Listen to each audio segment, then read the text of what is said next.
But we are going to be heading over to Soul B with a monk, a druid, and a necromancer. See. Wow. Yeah, I'm definitely gonna need a port. Well, what zone are you in? South Carolina. And I'm bound there too. Oof. Yeah, that's not good. I could get you with my wizard. In, Okay. in North Coronas. He's in South Coronas. Would it be fast? Yeah. Yeah, I'm right. I'm right near the bridge. Well, Stacy really wants to get you. I was just trying to make it easier on you because I know you may not have a port right there to the bridge like my wizard does or something. Yeah, you could do that. All right, let me zone over and I will switch over. I mean, Okay. you guys are gonna get so anyway, so.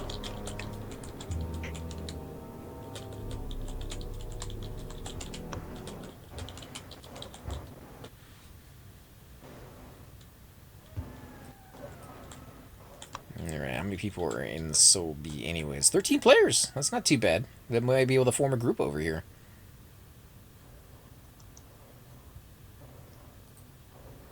And it still does not show me being online yet.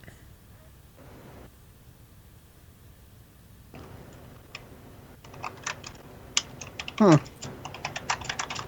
Go ahead and refresh and see if that fixes it.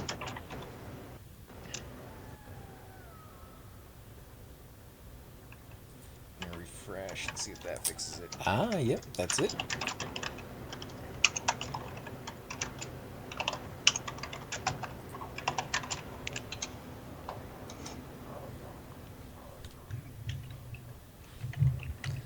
Let's see, Sir Blast. Sir Blast isn't over there, so let me mim that up. So you already at the bridge? I'm running there now.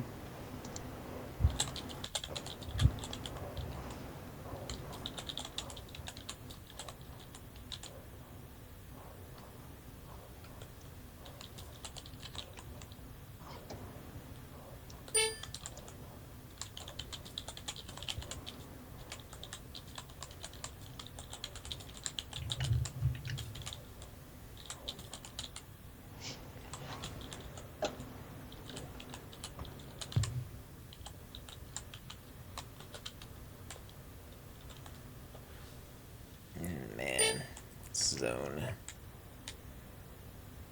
Over there, man, I hate it. Doom can't even zone into this one anymore. I don't know why. It's very, very weird. Into what? To over there. North. Really? Northgate, right? That's where I'm going? I think so. Yeah. Yeah, he loses his connection every single time. That's odd. Let's see. Ooh, they got a new little thing on here. I don't think I've ever seen that. Vodcast, so I can broadcast pre-recorded videos on your channel page and chat with viewers. That's kind of cool. It's not quite live anymore.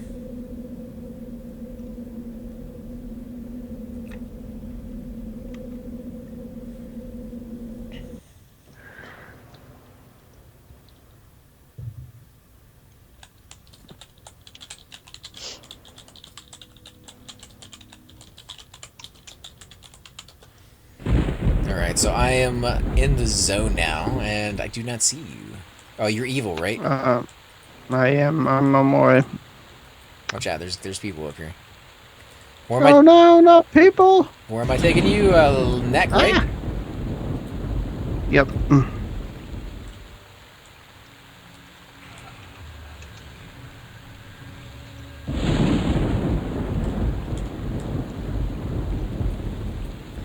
So bear with us, guys. We are getting prepared to do Soul B here in a little bit. Hey, Mimo. How you doing, man?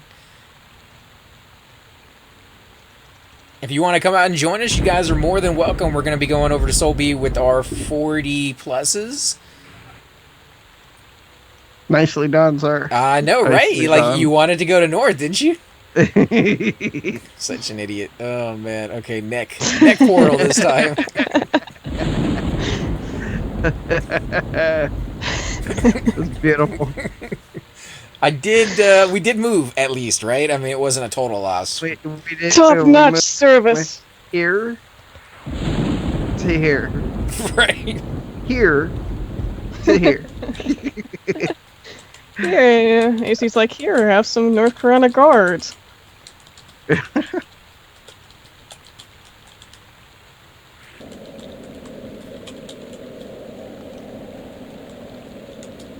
Well, thankfully he didn't die. The guards weren't up, and we got lucky on that one. This won't kill me. I'll kill them. So he's kind of tired, taking a small break from EQ tonight, just watching streams. We just got done with a few hours over in not Solby, in Lower Guck. Yep. Yeah, Lower Guck. My brain would work.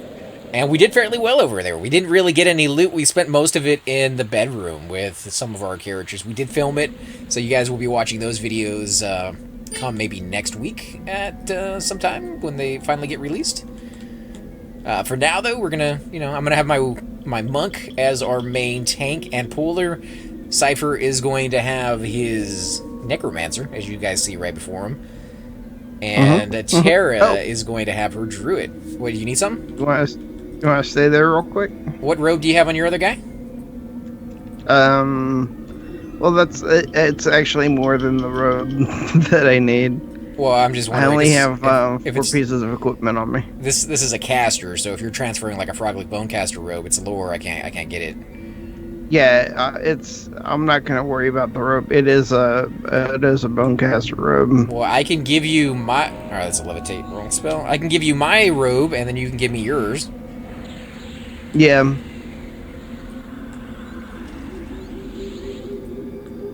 Not really worried about the robe so much. All right. Well, if you don't want to because this one has 50 mana on it. Oh, okay.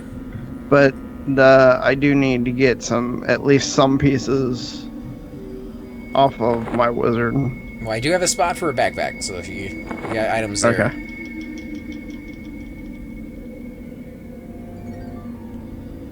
Yeah, I was watching, I don't know if you caught it, Mebo, earlier this morning, which was afternoon for Super Bits and Bob, but he was streaming earlier today, so it was kind of cool to be able to catch that. I hadn't seen him do it in a while.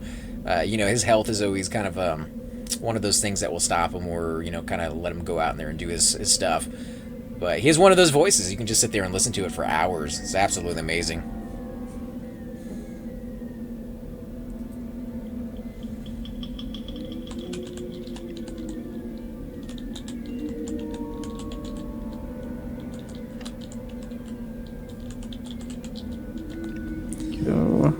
Yeah, and he was talking about a little bit of his time on Agnar, and some of the stuff that he thought was cool, some of the stuff that he wasn't too big of a fan of. So I think he gave it a fair try. I watched the video where he was actually on there, and he discussed just like running into brand new things that he had never seen before, that I had never seen before because I hadn't played in a very, very long time, and it was very, very cool to see him get excited about some things and not be so excited about others. You don't really see that too often when you watch some YouTubers. Like they're kind of one-sided. I know I am when it comes to a game like this. Very much towards the classic feels. So to be able to see somebody or see it through somebody else's eyes was a neat little experience. Nice. I've been watching some of his earlier videos. He has a lot of them, and they're absolutely amazing. I wish he had more. Ran into somebody last night that said they've watched some of my videos, and they kind of skipped through them a little bit because I have more videos than Days of Our Lives, is the way he phrased it. And I thought that was kind of funny. It's kind of like Days of Our Lives, isn't it? A little bit, without the brain tumors and like who's sleeping with who and like weird things like that they throw into those. Nah. Oh, I just got the feeling that there was some scandal with, who's sleeping with who. There kind of is, because Thune's chickens are very much swingers, and you just never know who they're going to end up in bed with. So you got to watch out for those chickens, dude. They cause all sorts of issues. Man, Nonald's just jealous of those chickens, Yeah, you need that duct tape and everything to go with it. But yeah, it's very weird. But one of the things I told him last night is it's funny that he compared it to Days of Our Lives, because I'm actually named after one of the doctors that was on that show. Like, my first name came from that. So, weird coincidence, I guess, but, you know. Your parents don't like you very much? I mean... You know, when they have... I'm gonna have to... Go ahead. I'm gonna have to hand you stuff. I don't have any slots open in my bags. Okay. I have one backpack open of space, for sure. And a few others. Okay. But no, I mean, it's, when you have 8 kids, at some point, you're just like, the names aren't as important, I guess, maybe, as you might think they were at the beginning. I'd still take that over what happened with my name.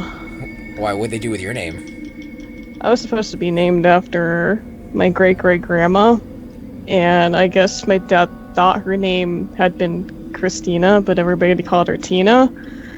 And my sister, like, her thing is that she does a lot of family research, and she's looking at the records, and she doesn't find anybody by that name, but there is a great-great-grandmother called Selena. And, actually my grandma's middle name is Selena. So I'm just kind of like, how the hell do you screw that up? That is kind of strange that they would go through that many variations of a name, but in essence, you know, it may not be like the literal, but in essence you were named after her. You know, like at least the thought was there.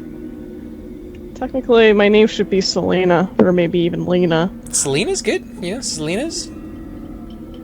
From the movie? If you guys watched, you know. You guys have no idea who I'm talking about. About the singer? Yeah, the singer. Yeah, my mom liked her. I had, unfortunately, never heard any of her music before the movie. But after the movie, I started listening to a little bit of it, and I thought it was really good, so it's just kind of a shame what happened, but... I got a couple more... for 2 more items? Yeah, I got space for a couple more. Selena's! When they pull their bumper off, I'm gonna put this on the wall of my garage. Okay, I think that's it. One more. That's it. I promise. Alright. Promise. Sir Blastalot MD. I wish I had gone into being a doctor. The worst part about it is I could never have done it because I don't like blood. I couldn't do it, guys. If I had to be around blood all day, maybe I'd get used to it, but no, I don't think I mind the blood. It's just I don't have very steady hands, so I could never do surgery or anything. So you weren't very good at that operation game as a kid. You kept touching the outside, getting shocked. Have you guys... Yeah, Go ahead. I was just gonna say not all the time, but yeah, I just don't have I don't have surgeon's hands. Have you tried that game? It used to be at like Spencer's or some of those gag places. It's a 4-controller operation, and each person holds the controller in their hand, and the last person holding the controller wins, and it shocks you, and it progressively gets worse and worse as time goes on. It's like a gag gift, I guess, to see who can hold it longer, but it gets pretty painful there towards the end. Like you're literally sticking your hand in like almost an outlet towards. It's not dangerous in any way, from what they say. I remember one time in school, somebody brought in this pen that shocks you when you press down on it. Teaching you not to use that pen. And, like, you just give it to somebody who asks for a pen, and they try to, like, use it, and they're like, what the hell? Right. And he gave it to the teacher. Oh, big mistake. He's not getting that pen back. Nah, that was a cool teacher. That was one of the cool ones. I always figured, you know, if they're going to do that type of electric shock, can you imagine if they had, like, a wrist thing that you would have to put on? And when you're doing the game operation, if you touch the outsides of the edges, you'd get shocked instead of just, like, the noise go off. You like the idea of torture? A little bit, but, I mean, it's not like it's not really that painful if you put it on, like, the low end. But it'd be enough of a jolt that you would jump and cause yourself to shock it even more, which would give you another jolt, and it would be kind of like this chain reaction of, like, funny proportions. Maybe not for, like, super small kids, but I think more for, like, the adults that play it. I had my blood drawn today. It was kind of funny to watch.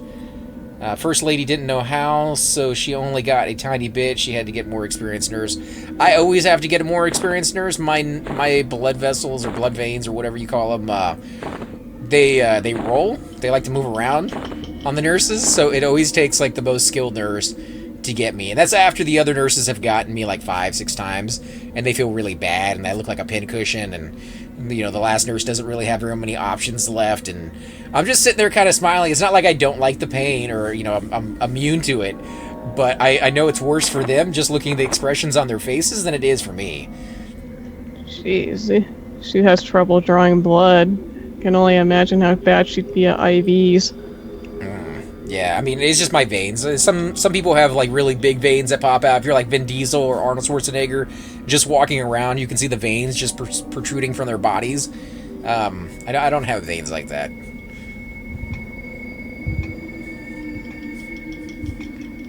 But I do try to give blood as much as possible, because I'm lucky or unlucky, depending on how you want to look at it.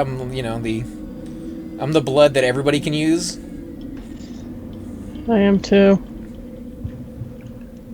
Probably shouldn't have said that. It's not like anybody's going to show up to my house and start sucking my blood out, I hope. But, it's vampires. They exist. Do they? I don't know. If you watch X-Files, you got to believe, man. Or I want to believe. I miss a show like that. I've seen X-Files. I want another show that captures the sci-fi experience like that show did for so long. Alright, I am in Soul B at the entrance. Mimo was like, you never know. Gonna AFK a minute.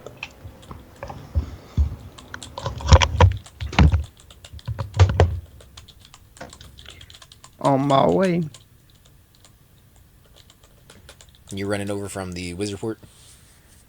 Yep. What is that, a little kitty? A scaredy cat. Alright, you guys in your little emoticons. Didn't have any of those back in the day, guys, when I had to walk to school. Back when I was a kid. Through a blizzard. Boy, I listened to my Walkman. Yes, Walkman, guys. There's some kid out there who's definitely not watching, but if he ever does, he's just like, what in the world is a Walkman? And why?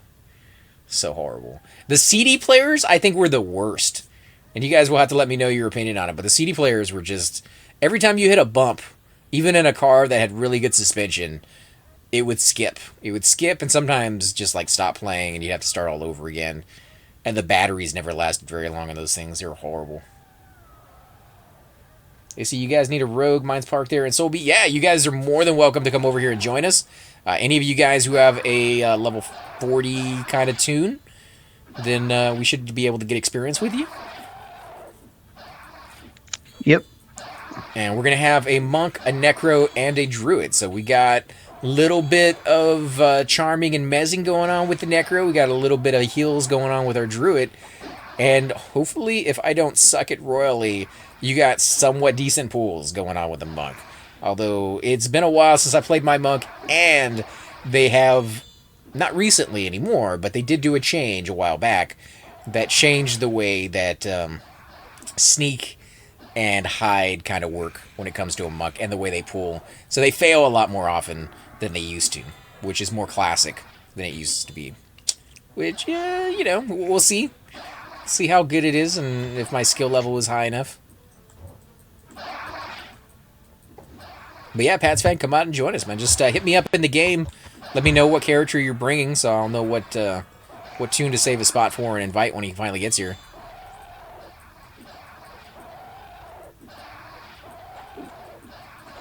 Wow, these guys hit a lot harder than I remember them.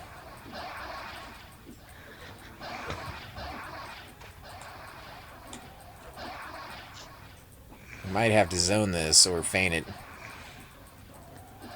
Where are you at? I'm zoning over. At the entrance, there's a couple people who had trained some mobs here by... Yeah, it was just one mob at the very beginning, so it wasn't like that big of a train. I'm just trying to solo. There we go. Ooh, topaz. Fine steel. There you are. Got our druid. Let's see, how many people are in the zone? Only 9 players. There was something like 15 people here before we did the transfer for Cypher. So either a group Yep. just left, or they're coming back, or something happened. But we'll see. I'm gonna do a camp check really quick. Names Tax 47 Rogue. Yeah, we've grouped with your Rogue before. Names are horrible when it comes to me. I forget what my own characters' names are most of the time. Am I working on my monk epic? Yeah, I'm actually working on this guy a little bit harder than I'm working on my cleric, because I've never done a monk epic, so it's new to me, which I guess is more of the reason I'm kind of more curious about it. I'm willing to put a little bit more time into it. I guess I should say I already have my 0.5 monk epic. I just haven't put it together and went to go turn it in because I'm lazy. I have all the pieces I need for the very beginner quest, which I believe is a headband that I have to do over in Kinos. And that part actually took me the longest. I got Rasta and Targan both within like an hour of each other. But the other one, I had to go kill stuff in Blackborough, and I had to get some name guys in certain zones that don't spawn very often. I think the Karanas was a couple of them I had to go do over there. And that took me a good 6-7 hours kind of going through and getting those mobs. Of course, that entire thing can be skipped if you just go and do Brother Z and Brother Q. But I decided, because I already had Rasta and Targan, to go ahead and try it the old-fashioned way and get my stuff done. I do have a few other pieces that are a little further along in the quest, like the book from Skyfire, the Necrochropolis book or something along those lines. And I believe I have one other piece, but I still need the bars. I need the bars from Charduk and the bars from Casey. And those, like you said, you can just buy them if you have to, but preferably I like to do it the old-fashioned way and get it. Hey, it's Tex. Yeah, got herself a rogue. Hey, Red Cloud, welcome to the stream, man. We're going to be over in Soul B today. If you have any tunes that want to come out and join us, again, guys, you're always welcome to. Level 40s is what we're with tonight. Haste and strength plus 40 attack. Yeah, I know it's amazing because Chupa got his a long time ago, and it made a big difference. He was super happy when he got his 0.5, to the point where he was unsure of when he might actually finish it. He was actually just kind of set on keeping the 0.5. And that's kind of crazy that it's that good. So I know I need to do it. Just I need to get that like kick in the pants, or get that desire to just like work on the monk for a little bit more than any of the other tunes. Right now I kind of have that desire for my warrior. I don't know what it is about the dude. Maybe it's the fact that my cleric is squishy even with plate on, and it seems like even level 15 mobs can just wipe the floor with me. With my warrior, however, he's a beast even at even cons, and now that he has half of his suit of Kale armor, even at level 30 plus right now. I think he was 39 a minute ago, so he's 40 now. He's kicking some butt. Like I like it a lot. So he's the one that I'm really passionate about gearing out and playing. But I think all my tunes at some point go through that. Cleric is the longest though. I've been with that cleric forever, and I still love playing him. Like if I have the choice, I usually will prefer to play him over any of the other ones. But warrior is my second right now. Switches a little bit. Yeah, I did the full quest. Not very many people do. It seems like once you have a high level tune as your ult or your main, people will tend to get their friends together or guild mates or just even random strangers and just go kill Brother Q and Brother Z. It's easier. Definitely less time involved if you can get the people together. Yep. I think Cypher is still on the way, so while we wait for Cypher, we will see if we can pull a couple mobs. Well, I have Spirit of the Wolf. When did that happen? Alright, we got a Shaman incoming. Just, watch out for his pet.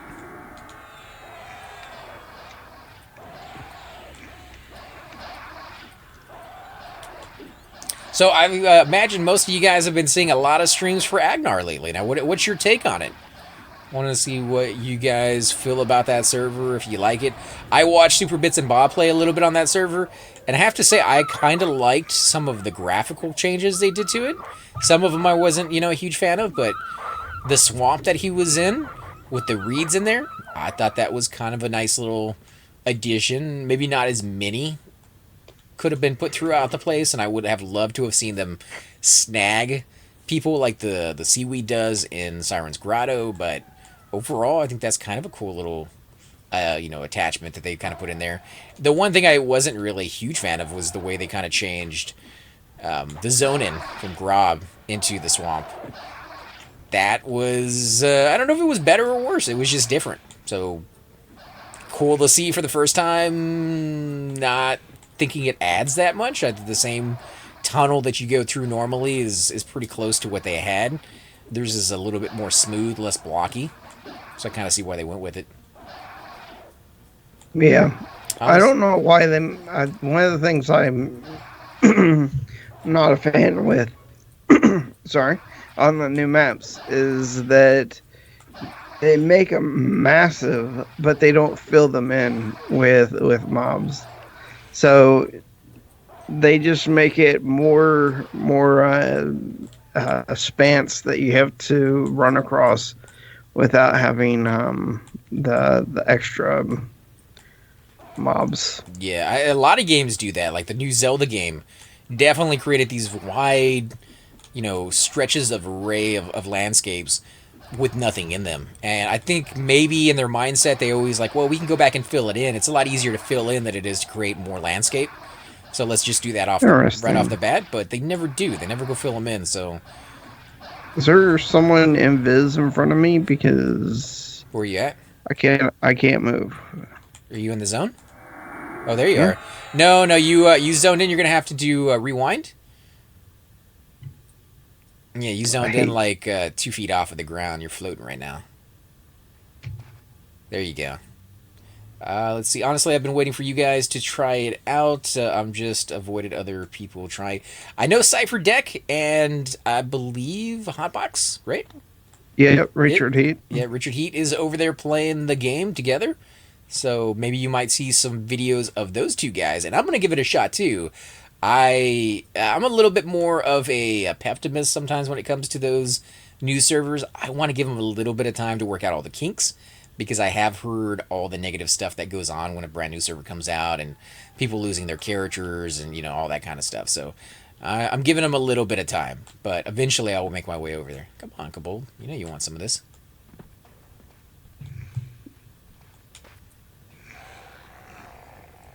He's been streaming EQ lately. Alright, I'm gonna bring him a little closer. I'm gonna feint him off. If you want to back up a little bit, Tax. And if you can snag him off of me here in a second. If you see one available.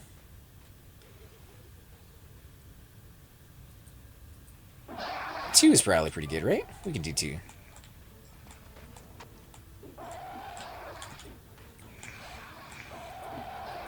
There we go.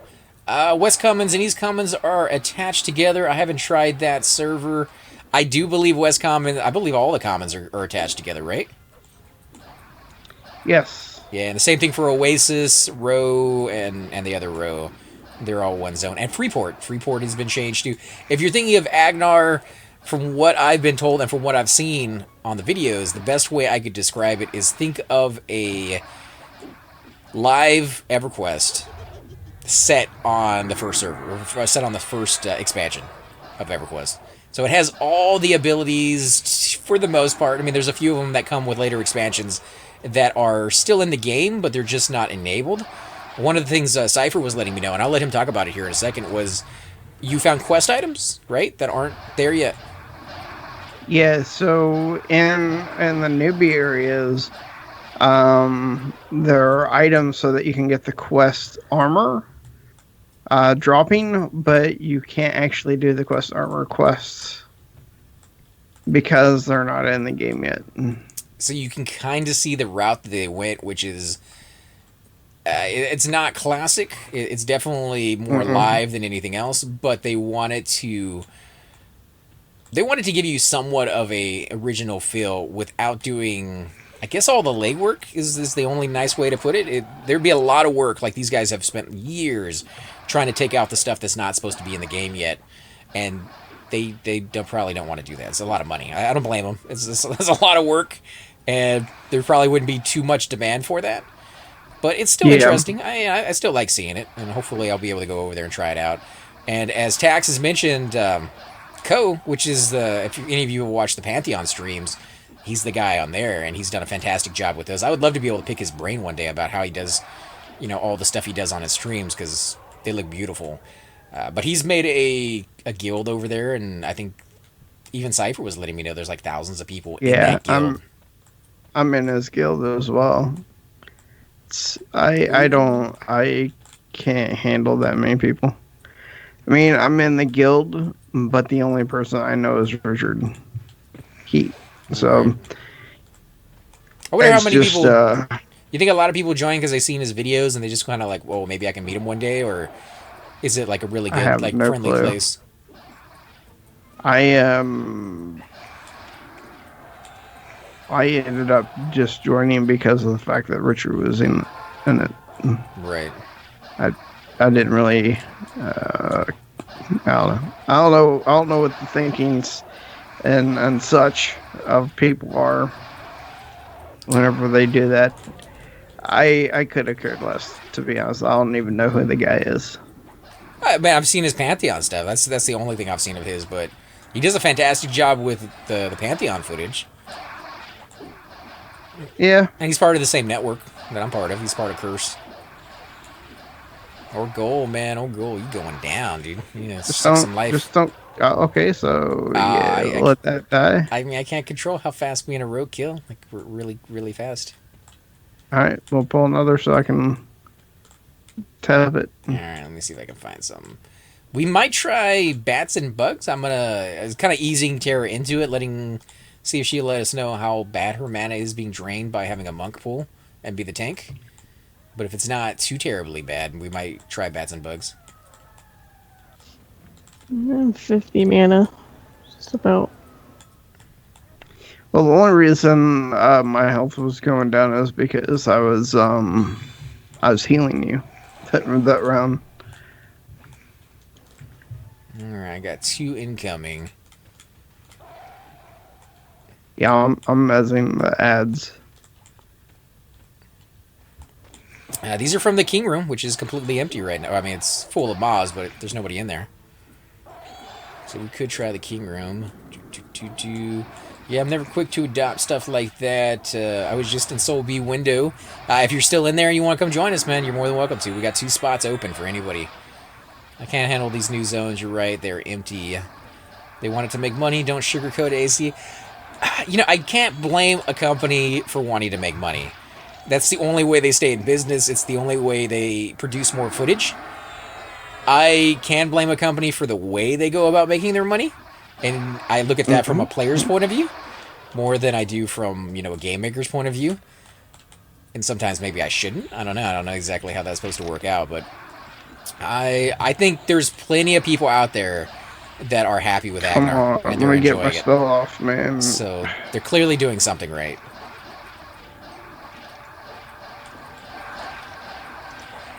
Wow, these things hit hard. Yeah. Well, I mean, feign it, dude. Feign it off.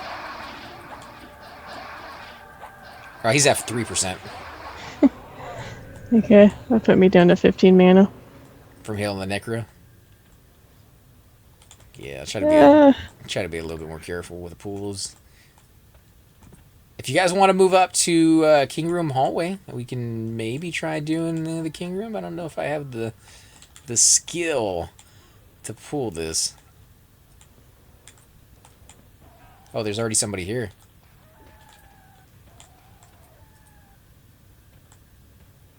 Let me get out of there. Yeah, he's pulling the priest. Alright, never mind. He's got that area. He didn't call it, though. Alright, let me see if I can pull some bats and bugs. He could have just been going after the name for all I know. Alright, you guys good for 2 bats?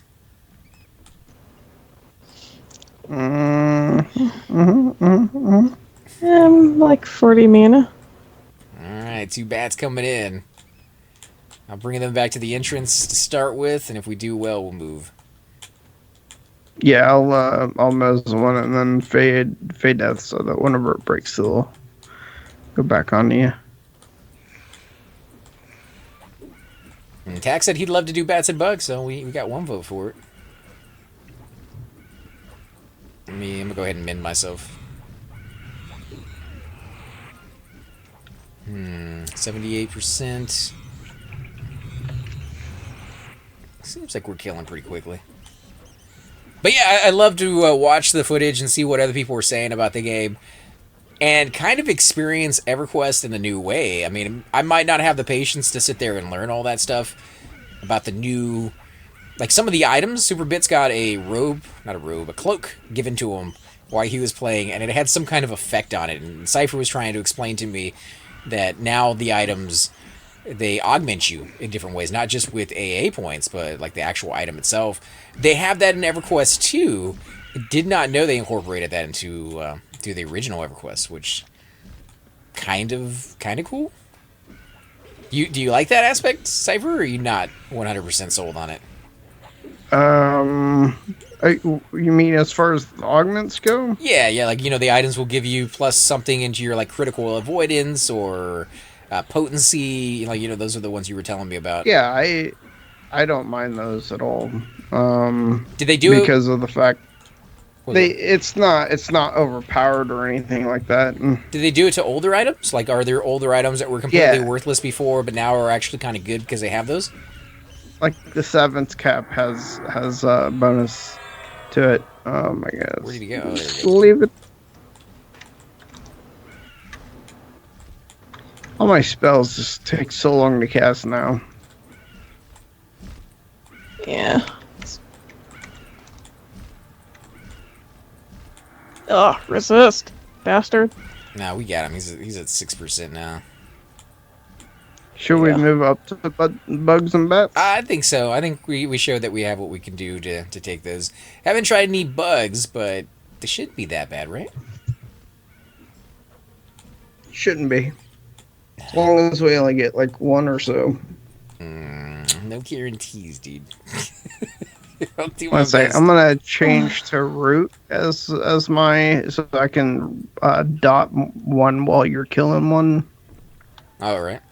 Somebody told me that there was a way to pull these bats from the center room. I completely forgot how to do it. Was it like with a pet? Was it with a spell? Because you can't body pull them, and you can't cast on them. But that's a fantastic question. There was a way to do it. What levels do we have in our groups right now, guys? 44. 46? 51. So, and then tax. Tax is, let's see. He's right to me. Let's see him down there. It's 47. 47. So 51 is the highest, 44 is the lowest. So if you're in there or within range of those levels and you want to come out here and join us, you are welcome to do it, guys. We've got 2 spots open. You can pull those bats if you have a pet or lev. Oh, well, we do have a Necro who has a pet and levitate. So we'll see if he can do it. Did you guys move up? We're kind of in the thing. Oh, there's a bat. It's there. Somebody else also said that you could jump and throw shurikens. That might be kind of funny to watch. I don't know if that's a thing, but we'll give it a shot here in a second. If that doesn't work, we'll let Cypher send in his pet. I'm kind of... You think only throwing daggers and shurikens work? Do you think maybe the javelins work? It should, right? Yeah, any kind of throwing item. Just got to time it in midair. I don't know how well that... I don't think that's going to work. If it is, my guy's going to the Olympics. Hello. Our goal. Feign it, dude. Feign it. I'm stunned. Oh. Our goal. Can't fade death whenever you're stun locked. Jeez, you have no hit points, dude. They just wreck you. All right. Well, my cleric, I believe, is still over here on Lava Storm. So give me a second. I will. You guys probably want to come back over here to this corner. And let me camp out and switch over, and I'll get you. So we'll have to find out whether jumping and throwing a dagger will work and on the next one. And after we get them rezzed up, and if that doesn't work, we'll do the pet thing, because I'm pretty sure that actually is a thing. Now, if you're over here and you have not been into this room before, guys, ooh, somebody's getting beat on. Keep in mind that having invis, or see invis, I should say, is definitely a plus. There is a mob, a spider that spawns over there, very, very low level, very easily to kill. I think he's yellow, so he's a little different than the other ones, but he is invisible, and he does drop the green silken drape or something. However, yep. Whatever the name of that robe is. And I believe he drops a backpack, a weight reduction backpack that's super tiny. No, that's the guano. Is guano it? Drops the backpack, I think. I thought he had a chance of dropping a backpack, too.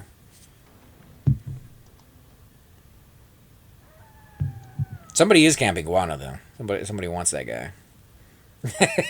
Taxes morning, you man. Poor Cypher. I'm sorry. Such is life.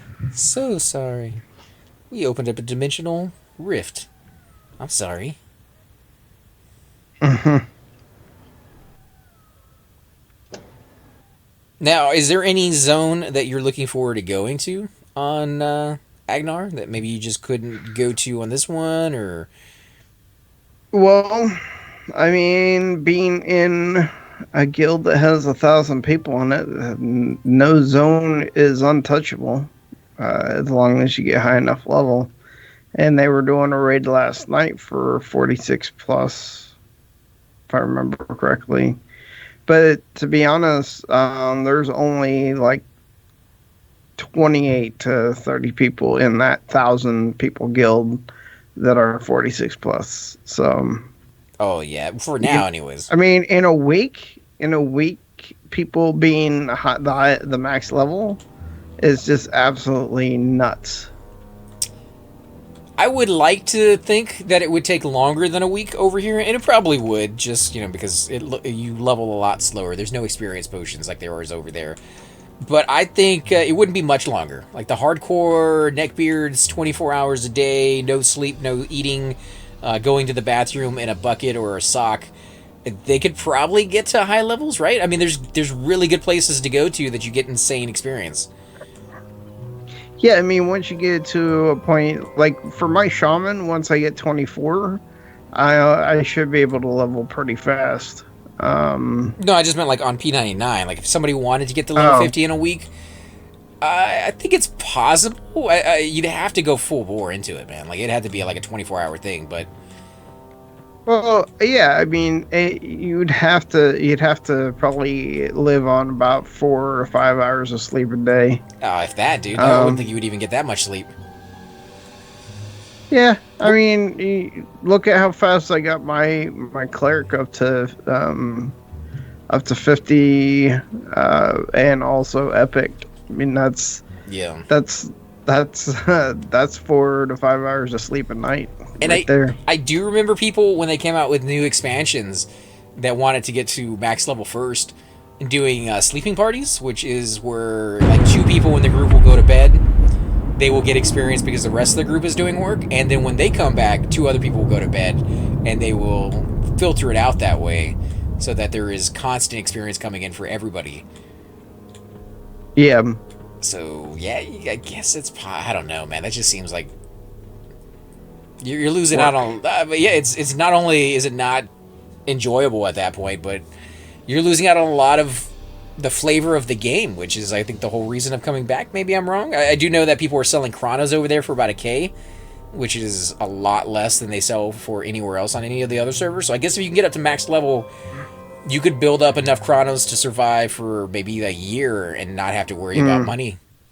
More than a year. I mean, if they're only 1,000 and you could sell a gem for a chrono every time, that would be so fast.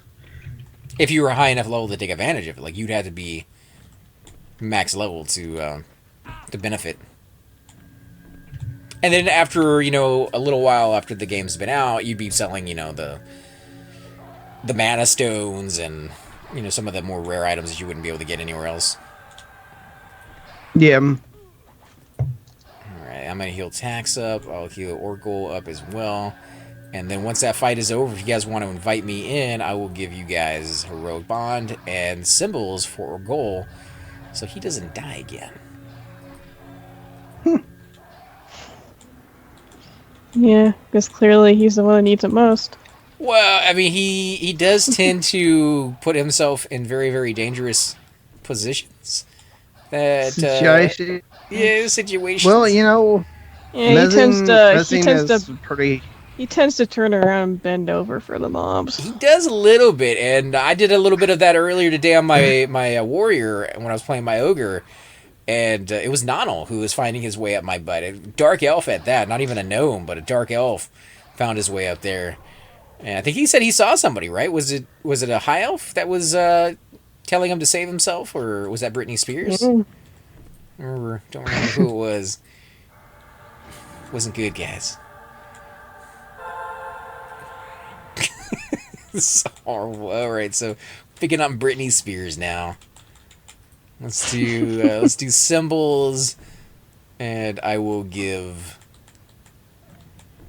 Shield of Words to Tax as well while I'm at it. Hey, Tie Sticks. If I got to do it, because if Thum was here, he'd be doing it for you. But it's that stuff on a stick, man. Let's see, which.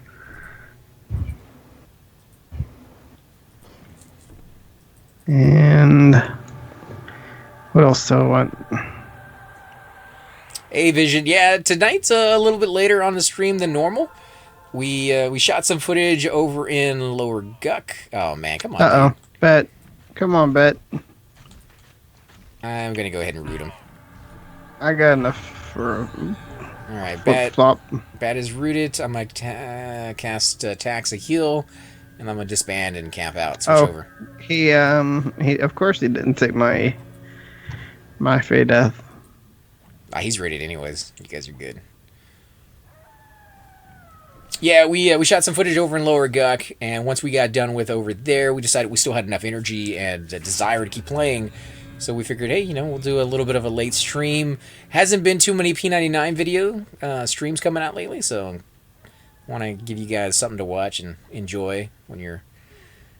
I don't know what you guys are doing. Are you guys at work, or are you chilling at home tonight? Just kind of relaxing?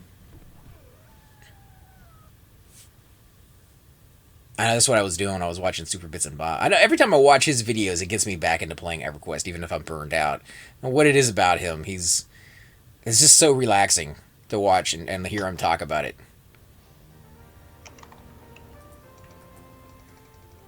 You guys have anybody like that, Cypher or Terra?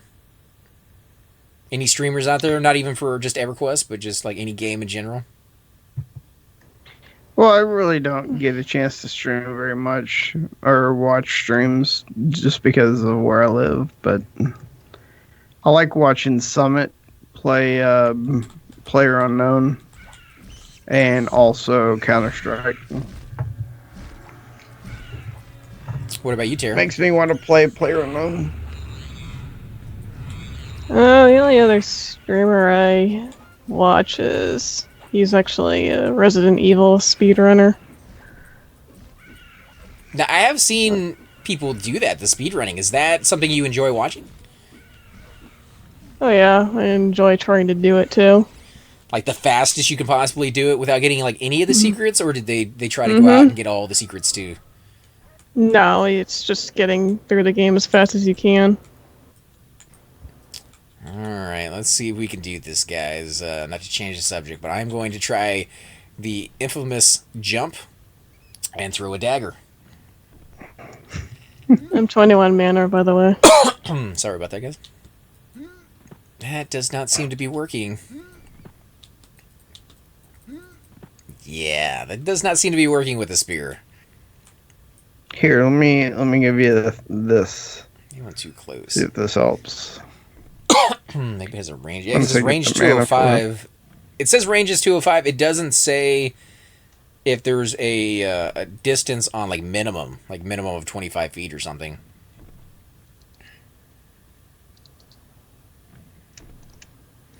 I like to watch streamers playing some games I am at the time, and ones who talk a lot. That's why I started watching AC. Well, you definitely picked the right guy, because I can talk forever. It seems like about randomness. Okay, I am levitating now, so let's give this a shot. I can still not Maybe see if my you go target. up a ramp or something. Up a ramp. Go up a ramp, like close by.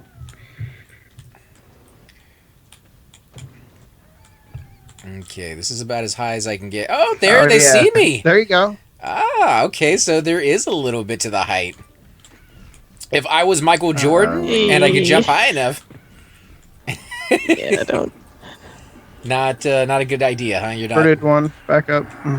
She doesn't have a lot of mana. No, I don't. Watch it out over there on Tax. I might have to back that up a little bit more, actually.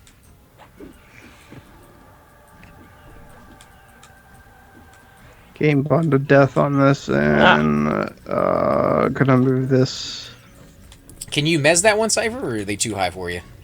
Yeah, I can mez it, but I don't have mez up at the moment because I was gonna load whatchamacallit. That will probably save Tara a little bit of mana on her roots. Yeah, let's move into here, Tara. And I'll get mez up. Wow, these stuns are just nasty. Alright, let me pull it back a little bit more so Tax can hit it.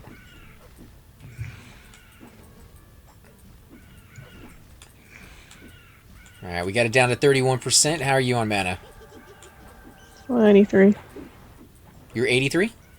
20. Oh, okay. I was going to say, 83 is better. I'll take it 83.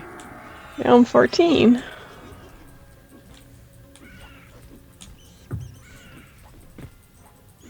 Alright, let's... Is that guy mezzed? No, he's not mezzed. No, I died him. He's an angry little dude. Alright, let's see what you guys are saying. 1:20 a.m., so actually not at work for once, but I get up at 7 a.m. for more work. Lucky die. Ooh, you're up late, man. You're like me. You don't sleep very much. Those pro strats.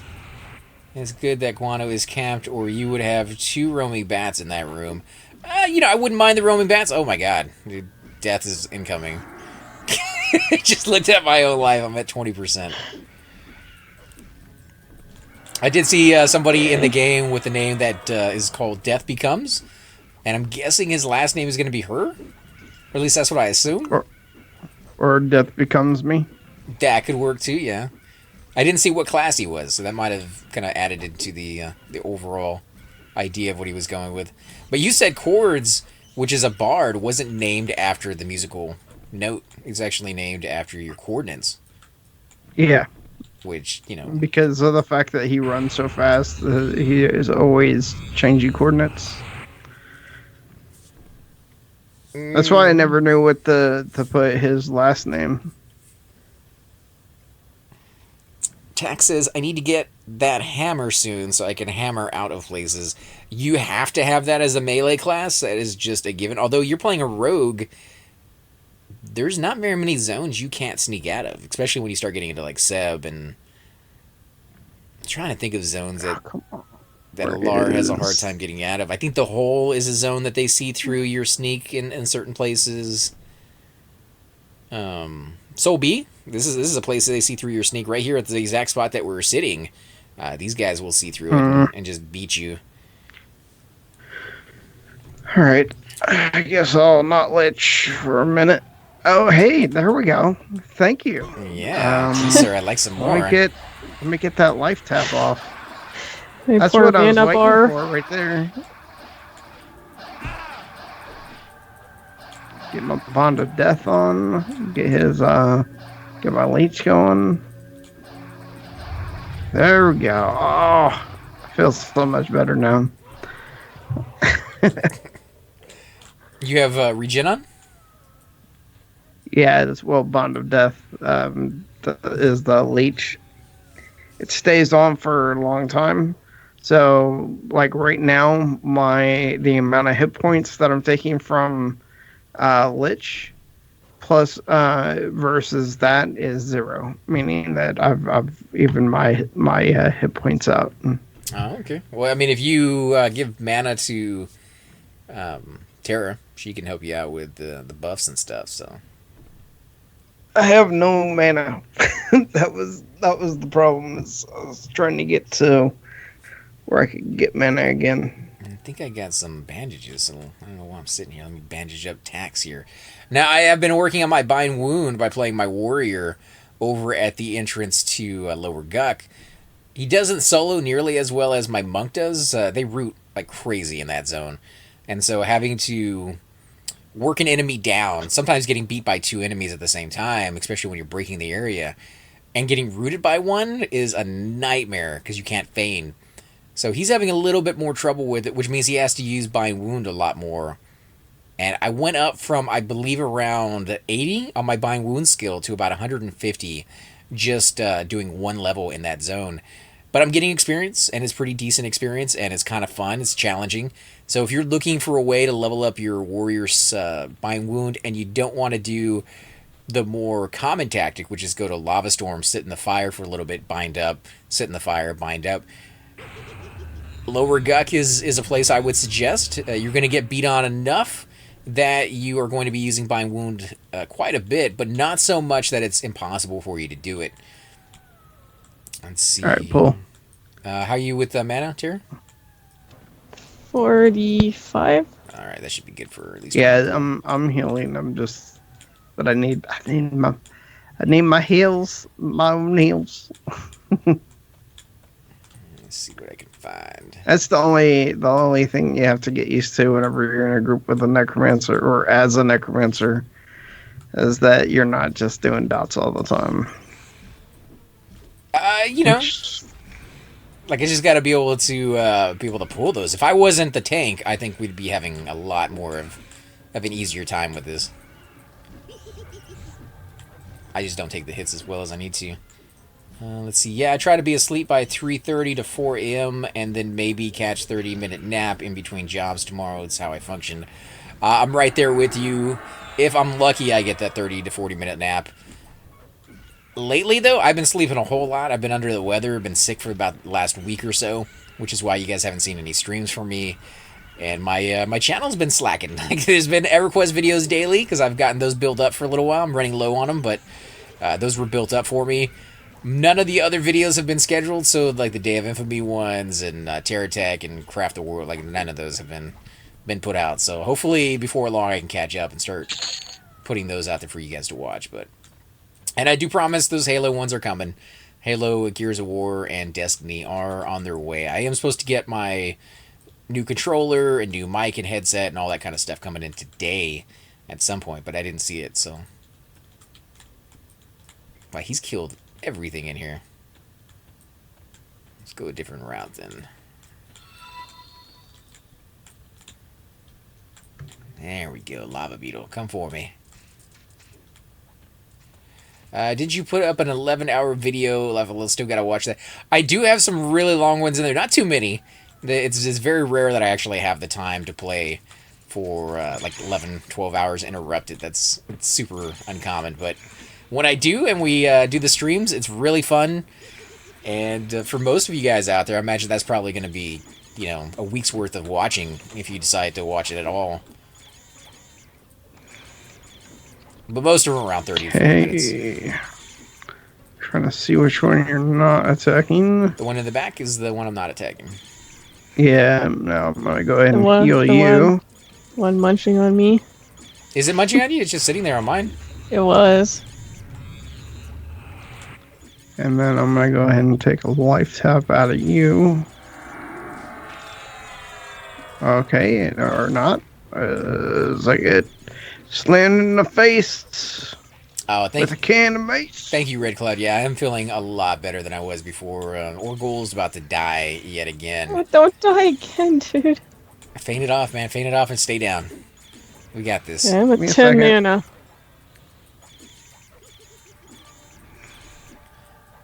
Yeah, I do like the longer videos when we can swing them. Like I said, that doesn't always happen. Oh yeah, it failed. I think. What I really, really want to do one day, and you guys will have to let me know if this is even like something you're remotely interested in. I want to do a webcam episode where you guys can see me and maybe even some of the other guys if we can talk them into using a webcam, but I want to have it where I do a barbecue in between like a long cap. So we'll have people on the stream talking about things. I'll be there talking, but in the background you'll be able to see me cooking barbecue. And I don't know, it'd just be kind of cool to be more relaxed and chilled and be like hanging out with you guys. Why we do something, you know, like barbecue and a beer. Just sounds kind of relaxing. Everquest. Barbecuing a beer? Yeah, well, we can That'd be barbecue awesome. the beer. Barbecuing a beer? We can do beer chicken. You know, put that can in there with the chicken and get that flavor in there, and then play Everquest while we're doing it. Sounds like fun to me. It'd be even better if I could get the entire gang into one area. That would be cool. We could do like a big kind of like backyard barbecue and be hanging out, and then like have all the computers set up and in one little area, do like this multi-LAN game, which would be crazy. Okay, don't go pull more. I'm just looking around the corner. I don't want you guys to get beat on. I've got nothing left. All right. Yeah, I'm low also, and I'm healing you as well, so it's taking my health. All right. Well, if you guys want to come sit outside the room in that corner, that way, if anything pops, you're at least safe. And I'll keep an eye out just in case. Let's see. Do EQ cooking and EQ stream. That sounds awesome. BBQ and EQ, are we in heaven? So I guess everybody's game for that one.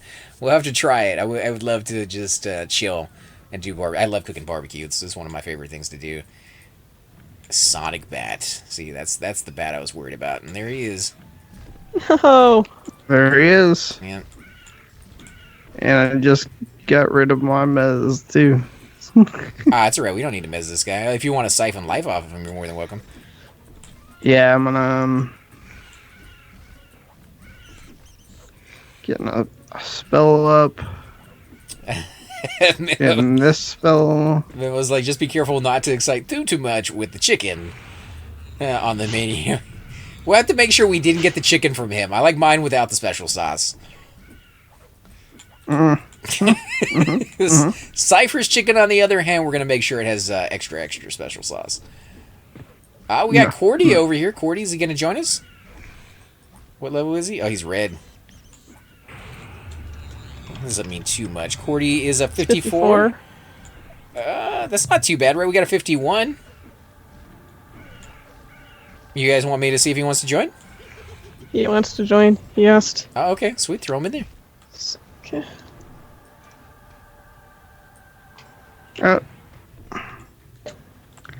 We got a problem. Where'd he go?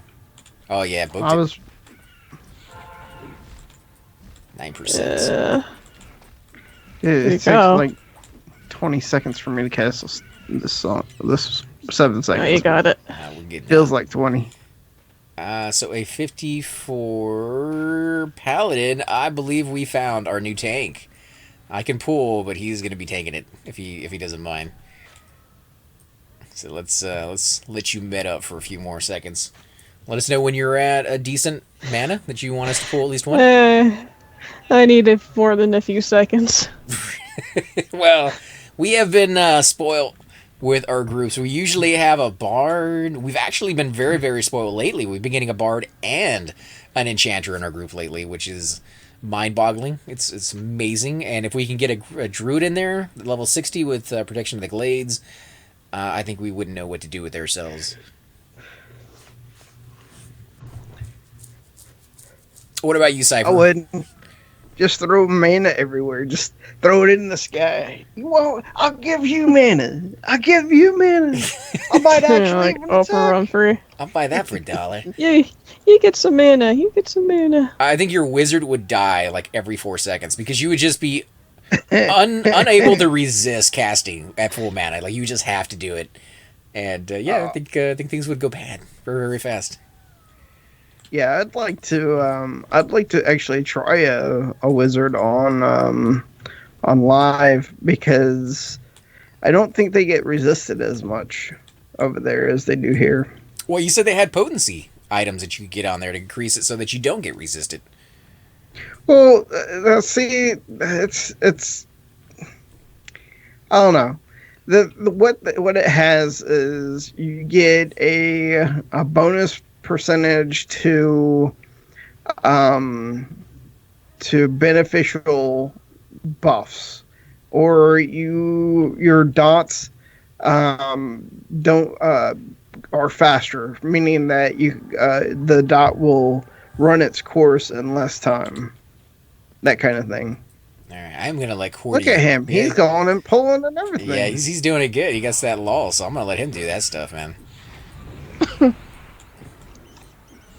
And that way he already has the aggro right off the bat, so it's gonna be a better route. Now he is attacking with the staff. Have you guys seen a staff? On a paladin? What kind of staff is that, you think? I have no clue what the staff is, but I've seen a lot of paladins use a staff like that. It's cool that he's playing a paladin because they are the least played class on the server. So I like it when I see one. Yeah. Shield is kind of cool too. I can't quite make out what that's supposed to be. Maybe some type of bird or dragon. Like it has a tail, it has wings. Oh, it's a Griffin? Griffin, I think, or a Grifficore. Like a griffin with a manicore tail? Or he's going to Gryffindor. Slytherin. Oh, wow. He's using a Stavis shielding? And yeah, that is nice. It's a 17 damage, 28 delay. That's like what all monks want in their offhand. It's not bad. And the shield's kind of cool, too. Look at that. 30 AC on a shield. And the hit points and strength. That has to be like plane, right? Plane of sky, maybe? Probably. I don't know where it would come from. It's not like a test. It's not from one of the tests. Test shields are better. Plane of hate.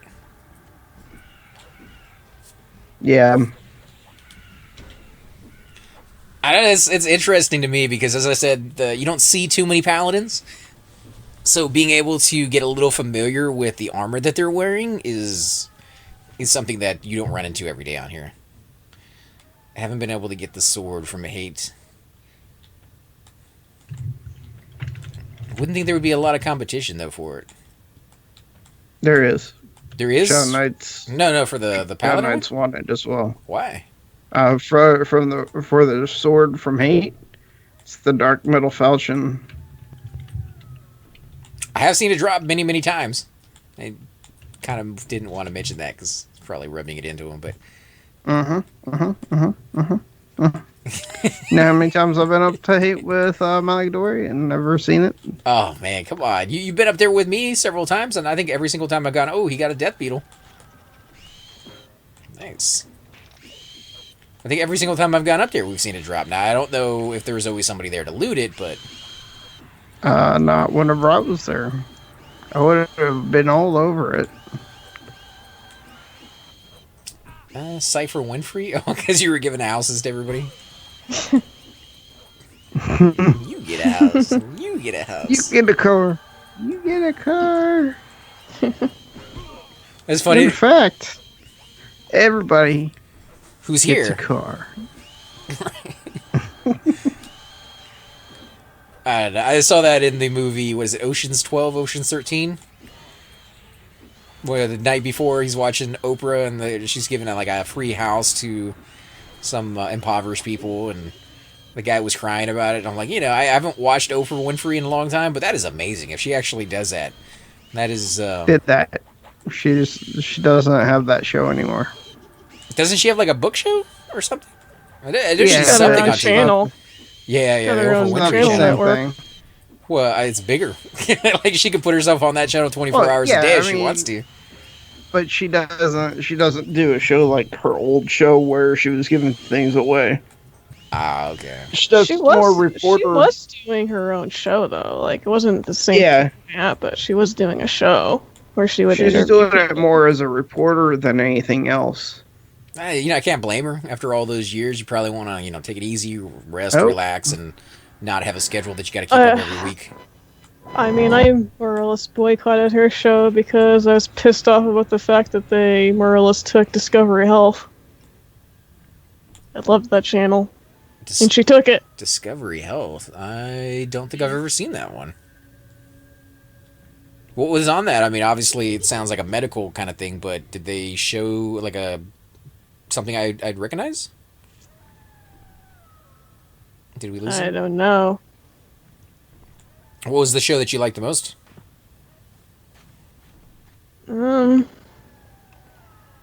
Like there was a show on there about like people that had these rare illnesses and like they had a really hard time getting a diagnosis because well doctors are sometimes kind of lazy and they're not always willing to Do the test.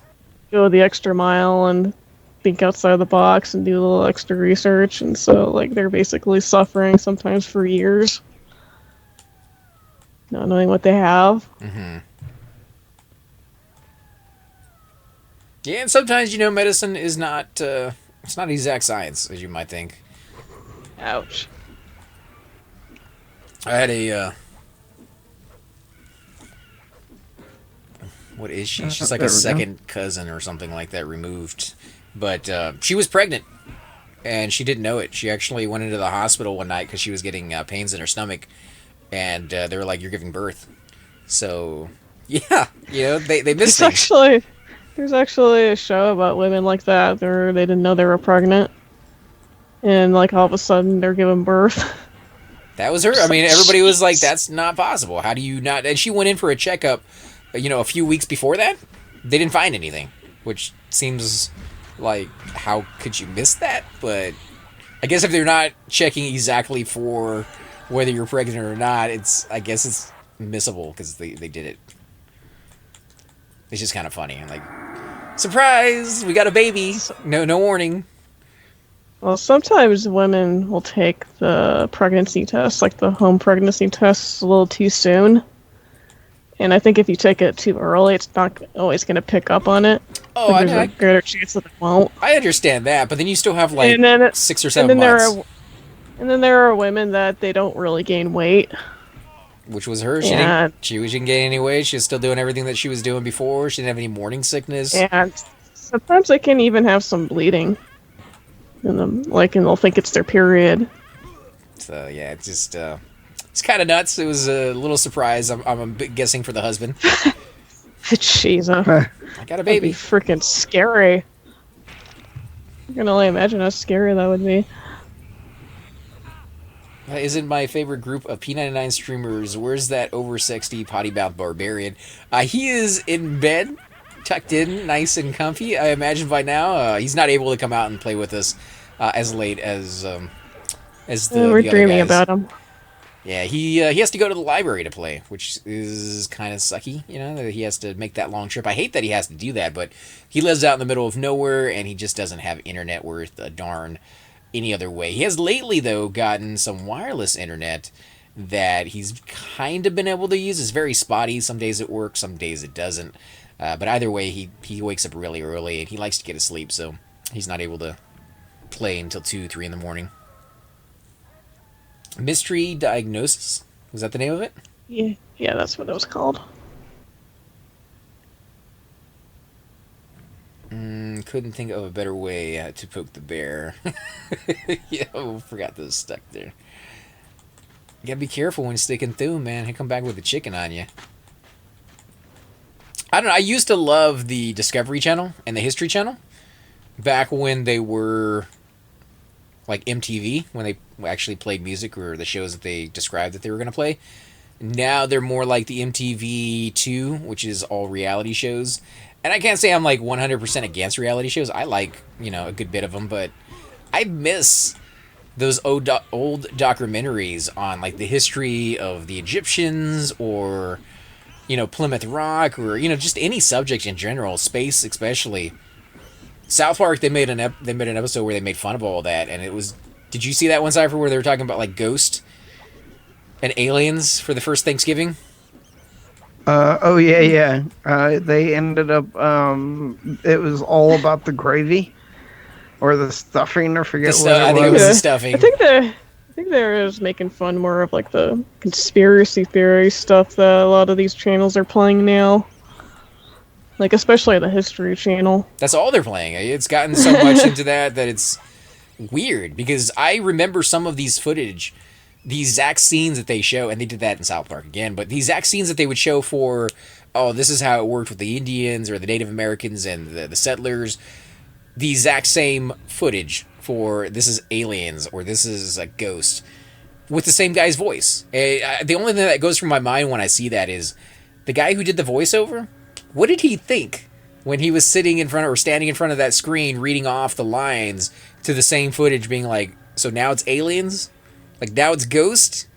Now it's, whatever leprechauns that we're coming up with? It's just, he had to have been like, this is nuts. I'm getting paid, so I'm going to do it, but this is stupid.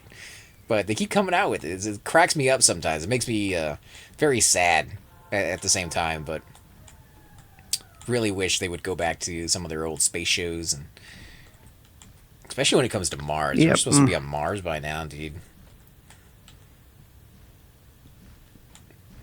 Let's see. You asked your companions what streamers they watch that got them into certain games. You do that for me with EQ. When I watch you, I crave to play some Everquest. Oh, well, thank you, Jay. That's actually really nice that you guys think that. I don't know why. We're a bunch of crazy dudes that talk about some strange topics. But we do love the game. Yes. We do love the game. That's one thing that binds us all together. And many of us have played other games together. Me and Cypher, for sure, have played numerous games. We are addicted to video games. So I have found a fellow streamer that has helped me out with that. And me and Terrafina have done some videos together. If you guys watch the Mass Effect series, both of us have loved those series for a long time.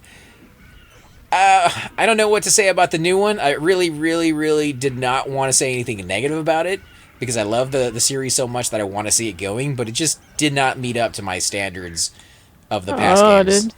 Did you know BioWare put Mass Effect on hiatus? That just makes me really sad. Like, sad panda in a corner being touched. Like, that kind of sad panda. That is horrible. Like, why would you dig... That's like Bungie saying, hey, by the way, guys, we're never going to produce another Halo. Oh, well, they gave the project of Mass Effect Andromeda to a team that only ever worked on DLC for the original trilogy. Like, they didn't even have experience really making a standalone game. And why would you do that? It's kind of like, here's our biggest title, or one of the biggest titles that we have. This is going to make us lots of money. Let's put the most inexperienced team we have to do that game. And then when the game doesn't do as well as we think it should have, we're just going to decide that it's not worth our time and get rid of the entire series? Like, that is... Yeah, they've disbanded the group that worked on Mass Effect Andromeda, and they're putting them on other projects. That's sad. But as far as Mass Effect goes, they've put it on hiatus. They've just shelved it instead of saying, hey, we fucked it up, we're gonna work on making it better. That's EA for you right there. Yeah. Well, if there's any justice in the world, EA will go bankrupt, and they will sell their entire title list to somebody else, and then we'll get some more Mass Effect games, as well as some of the other games they own access to that they aren't doing either. We'll probably get another Mass Effect game sometime in the future, but probably not for a long time. And it probably won't be anywhere near as good, which is just like, it's like it was so good. But I guess we still have those three, the trilogies, and we can go back and enjoy those for some time to come. The first one, even being dated, was still good. Like, I can still go back and play that. Yeah. I still, the one game I still want to play is, Fallout 4. And, I wonder if they're even going to do another Elder Scrolls because of the fact that they have, Elder Scrolls Online. I don't think they will. I think we've seen that when they start producing the online game, everything else takes a backseat to it. World of Warcraft is a prime example. That used to be an RTS game, real-time strategy. They came up with multiples of them. Warcraft, the original with, I think it was 2 download contents on that one. The second one had like 2 others. And then the third one came out, which is one of the most popular out of the whole series. They haven't come out That's where Dota's came from. Yeah, and they haven't come out with any of the other ones. Like, that has just been it, because they came out with World of Warcraft. I would love to see them come out with another real-time strategy. The MMO, it's run by a completely different team than what made the actual Skyrim and that. Oh yeah. Hopefully they will. Hopefully they won't stop. See, Vision is saying new Elder Scroll is confirmed. Howard said it is just going to be a while, so I don't like the way that sounds. Game companies that tend to say it's going to be a while are probably talking on the verge of like 6-7 years. That's a long time to wait for a game. Well, they did they whenever they were just releasing Skyrim, they were already talking about Fallout 4, the fact that they were going to be making it. So that's probably about 4 years between every game of theirs, isn't it? Something like that. Yeah, but I mean 6 or 7, 8, 9. If you want to give Cords a levitate, I mean he might be able to pull those bats up there. Okay. Kind of have to go in the hallway. I tried it a minute ago. I went into the hallway like I did last time, got some elevation, came back, and they didn't attack like they did. So, Can I get regen 1 mana, please? target is too close to use a ranged weapon. Ah, so I am too close. Can't hit your target. There you go. What'd you do to get those? Dispel? You got him. Did I? They didn't come after me. Mm. I think that was our paladin here. Oh no. Let's see. I want to play Skyrim on my Switch. Skyrim has come out with so many different variations to that game. Mm-hmm. I kind of want to go back and play it just to try out all the skins and mods that they have, but I'm completely lost on how many they have their hands on right now. There was one that I saw a video for, just flipping through the the black space or the black hole of YouTube. Came across it. It made the world look like a fantasy / just a little bit of anime mixed in there. So things were a little bit brighter, a little bit shinier. The sky had clouds parting and the sun was coming through the trees, and it just looked beautiful. Like it looked a complete day and night difference from the original Skyrim game. Not that the original was ugly in any way, but this changed it dramatically. And that's the one I figured I'd probably go back and play at some point. I just wish it was multiplayer. Like, I want to play that with a group of friends. I want to go in there with, like, Everquest style, groups and just kick some butt.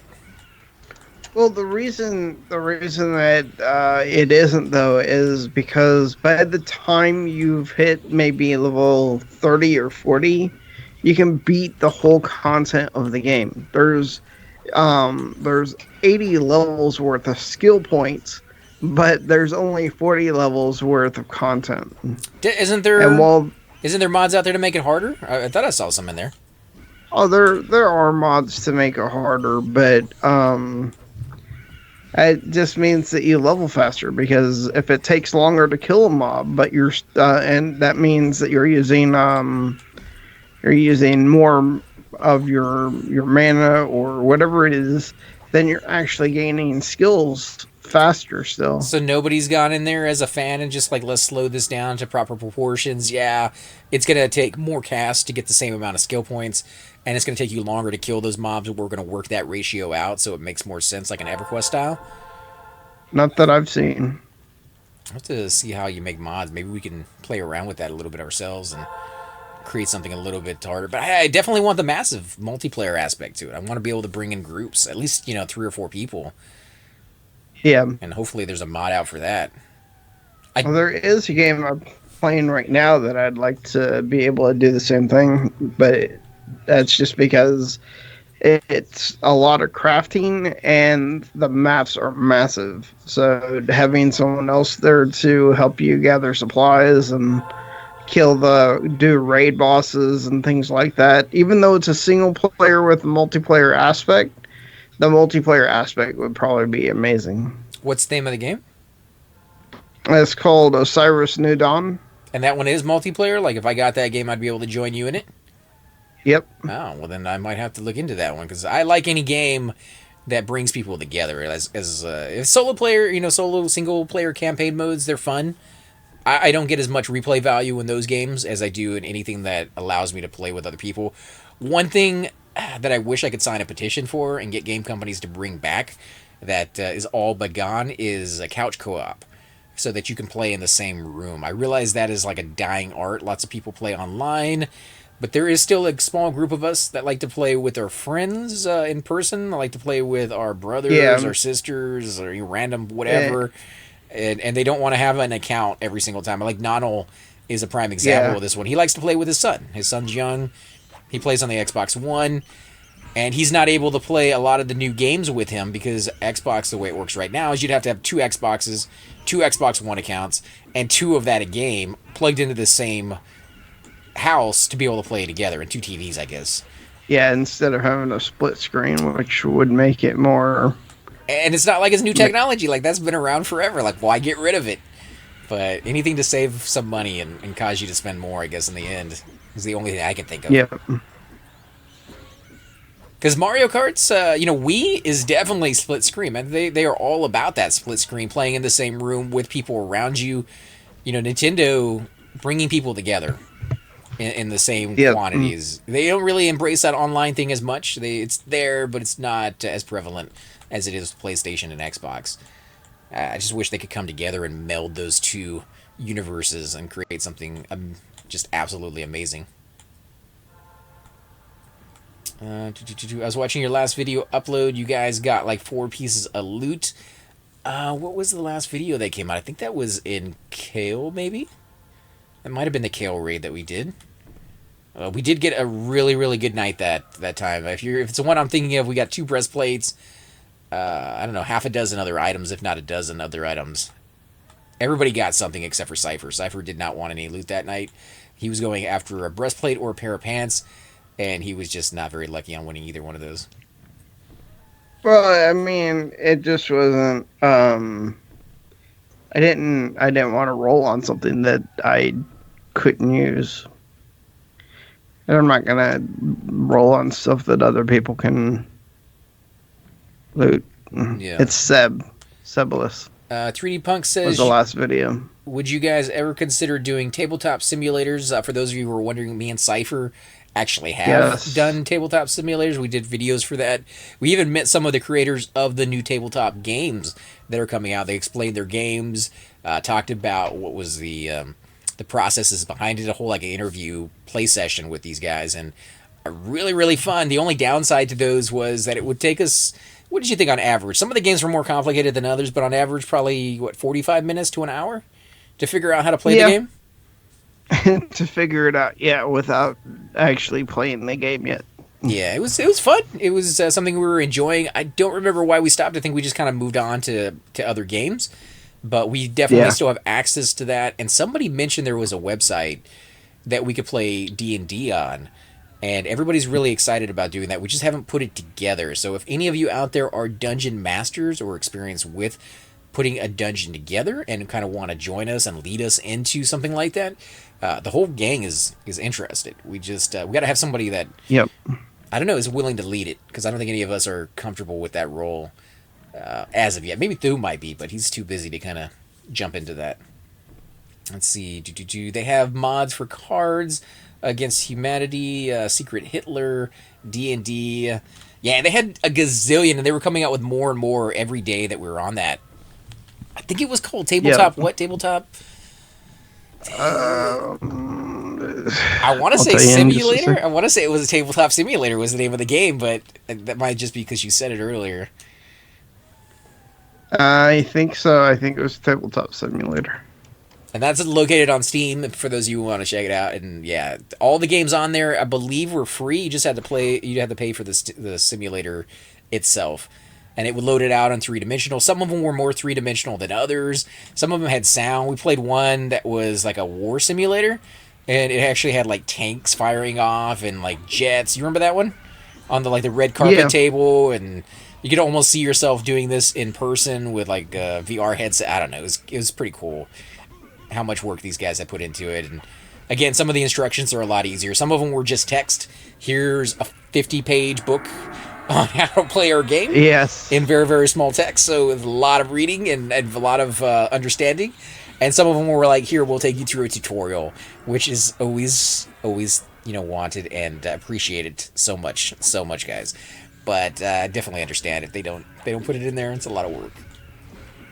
Yep. Hey, Nivers, how you doing, man? You're up late. How's your day been? Let's see, Viper Deck. I guess you streamed this morning. You were in Seb with Doom. That was a few days, or maybe a week ago, actually. Because again, I haven't been on in about a week and a half. Been under the weather. I do schedule these videos as soon as I can, but I had a little bit of wiggle room, thankfully, for situations where I get sick or get busy. So that was a little while back. But yeah, we had a good night in Seb.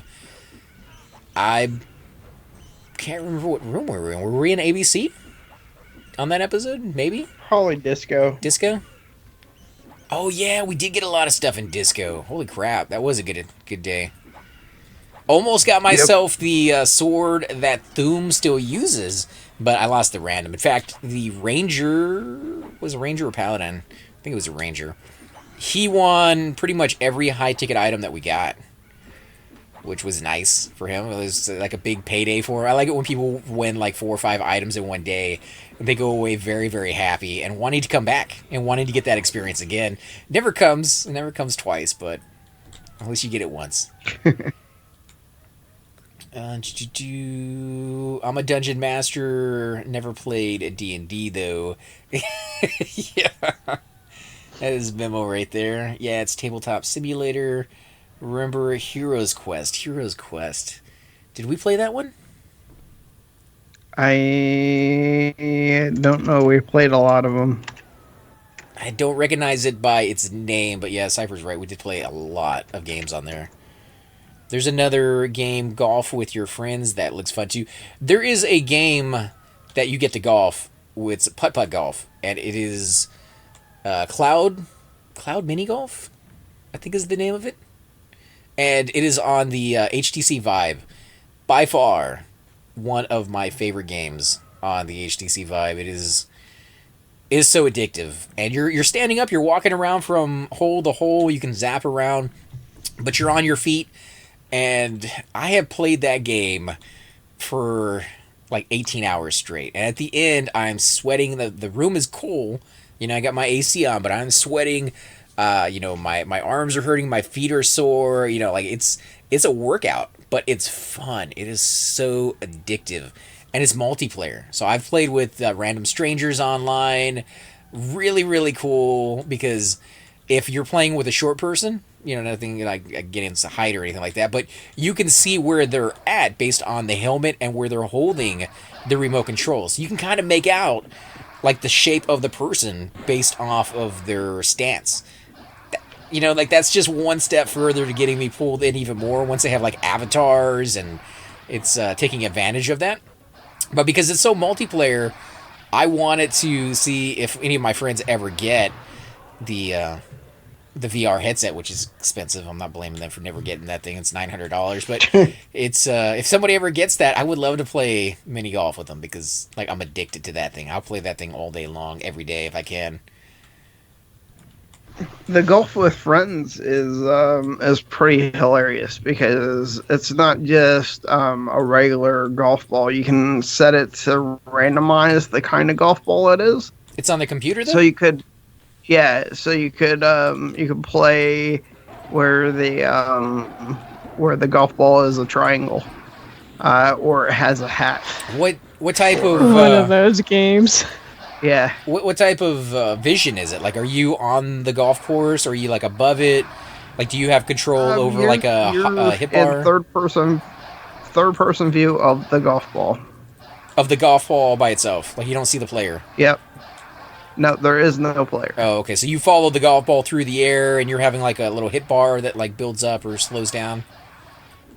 Well, you have like a power bar for swinging, yeah. But it's actually pretty good because you'll have people who will just mess up every time they swing. Like you have one of those things where you have to move the ball uphill, and they always swing just too short or too much, and then you can make fun of them while they're doing it. Just I'll have to check that one out. I like golf. I've never played it in person. I mean, putt-putt golf, obviously, I've played that in real life, but I've never played like an actual long thing of golf there. That is a really nice heart.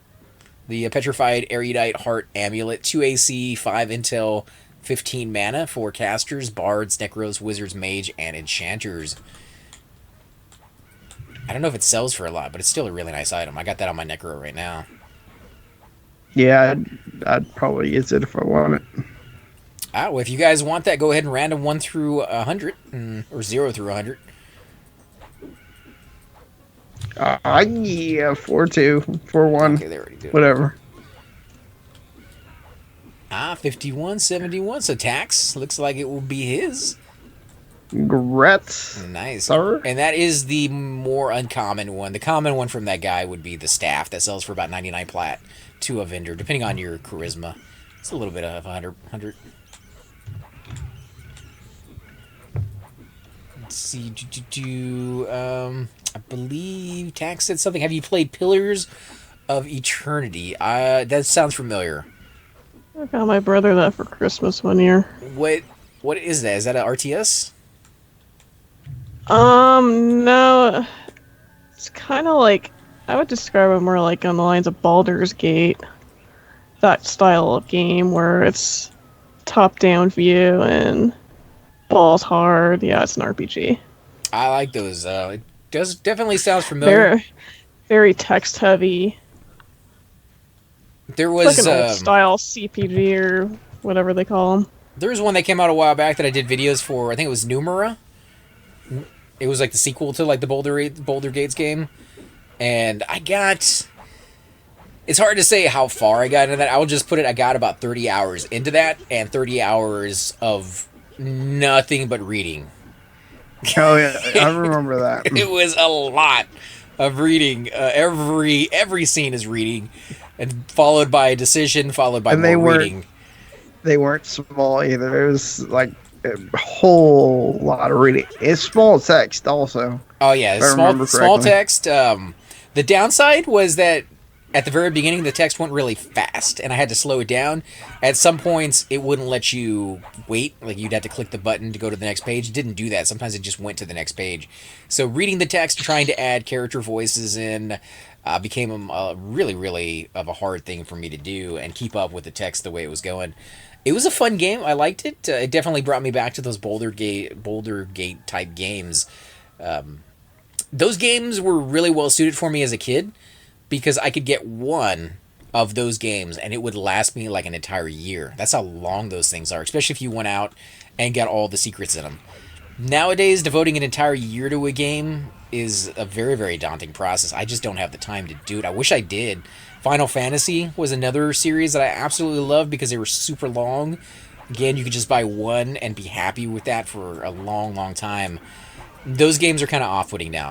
I love them, but kind of love to hate them at the same time now. I don't know if it was Baldur's Gate or if it was what's that game that they ended up turning into an MMO? I can't think of it right now. Are you talking about so it's kind of like Baldur's Gate? No. Well, it looks futuristic now in the MMO. It doesn't look anything like the game did whenever I played it. But you make a character, but you can also make maps where you can go and fight dragons and they drop loot and Neverwinter. Neverwinter, yeah. That was probably one of my most favorite games, just because of the fact that I'd make these massive maps, and you'd have to go into dungeons, and at the end of the dungeon, you got loot so that you could take on the next mob. You wouldn't be able to take on the next mob if you didn't have the stats or the resistances or whatever it was that this next set of loot gave you. And you still had the chance of losing the fight. And made it where it was permadeath. So it was really fun. That was Low Foam right there. They got that one. Yeah, Bam got it on the nose. That was for Neverwinter. But I like dungeons that are challenging. I just don't like the ones where you have to have a certain piece of armor to beat it. I like it where you are better off if you have that certain piece of armor, or if you have strategies that can beat it, or if you have like health items that you might be able to throw in there to the mix, or do a combination of all three of those. Well, it wasn't so much that you had to have a certain piece of armor. That wasn't the reason that I made it. I made it that way because of the fact I wanted you to fight in order. I wanted you to fight the mobs in order. That way, there was no other way that I could make a map where mobs were certain levels, and if you went past this area, then you knew you were in a place you shouldn't be. Right. At least in my infant map making. I'd love to give it a shot and try it out. They want to know if it was Neverwinter or Neverwinter Nights. I think it was Neverwinter Nights. What I remember is there was a part in the game. It was at the beginning where it was you were in a building, and whenever you went out of the building, it was black. And then there's an event that happens, and then you move into the forest or something like that, if I remember correctly. So was that on the PC by Perfect World? I'm trying to read the Spider Furies. I'm trying to read the chats, man. Just trying to pay attention to the game at the same time. But yeah, you said that was for the PC from Perfect World Entertainment? I believe so, yeah. Okay. It's the one that had the if I remember the front of the cover, it had an eye, and it had like black dripping from it, and it had horns on the top of the eye as well. Let me scroll up, see what I missed. AC is playing the Master Race, so Ixars, of course. I love it when the Ixars get snooty and say that halfling denial. I'm wearing a shirt that reads Orgus Rule, so that's my opinion on the matter. I do love my ogre.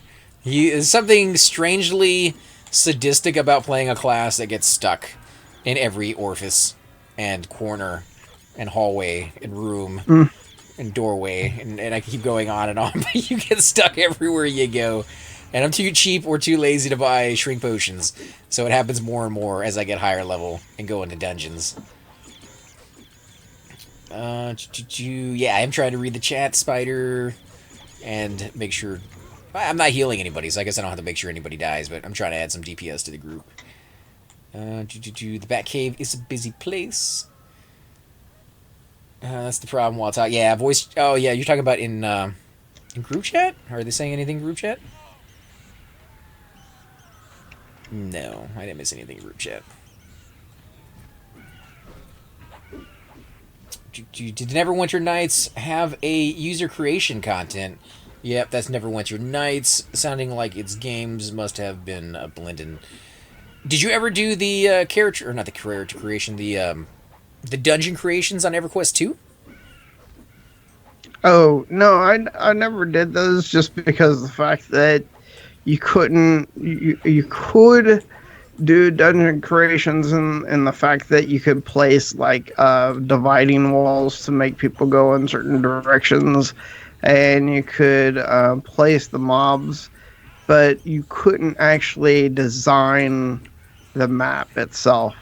Yeah. And that for me is one of those things that I like to be able to design all the things.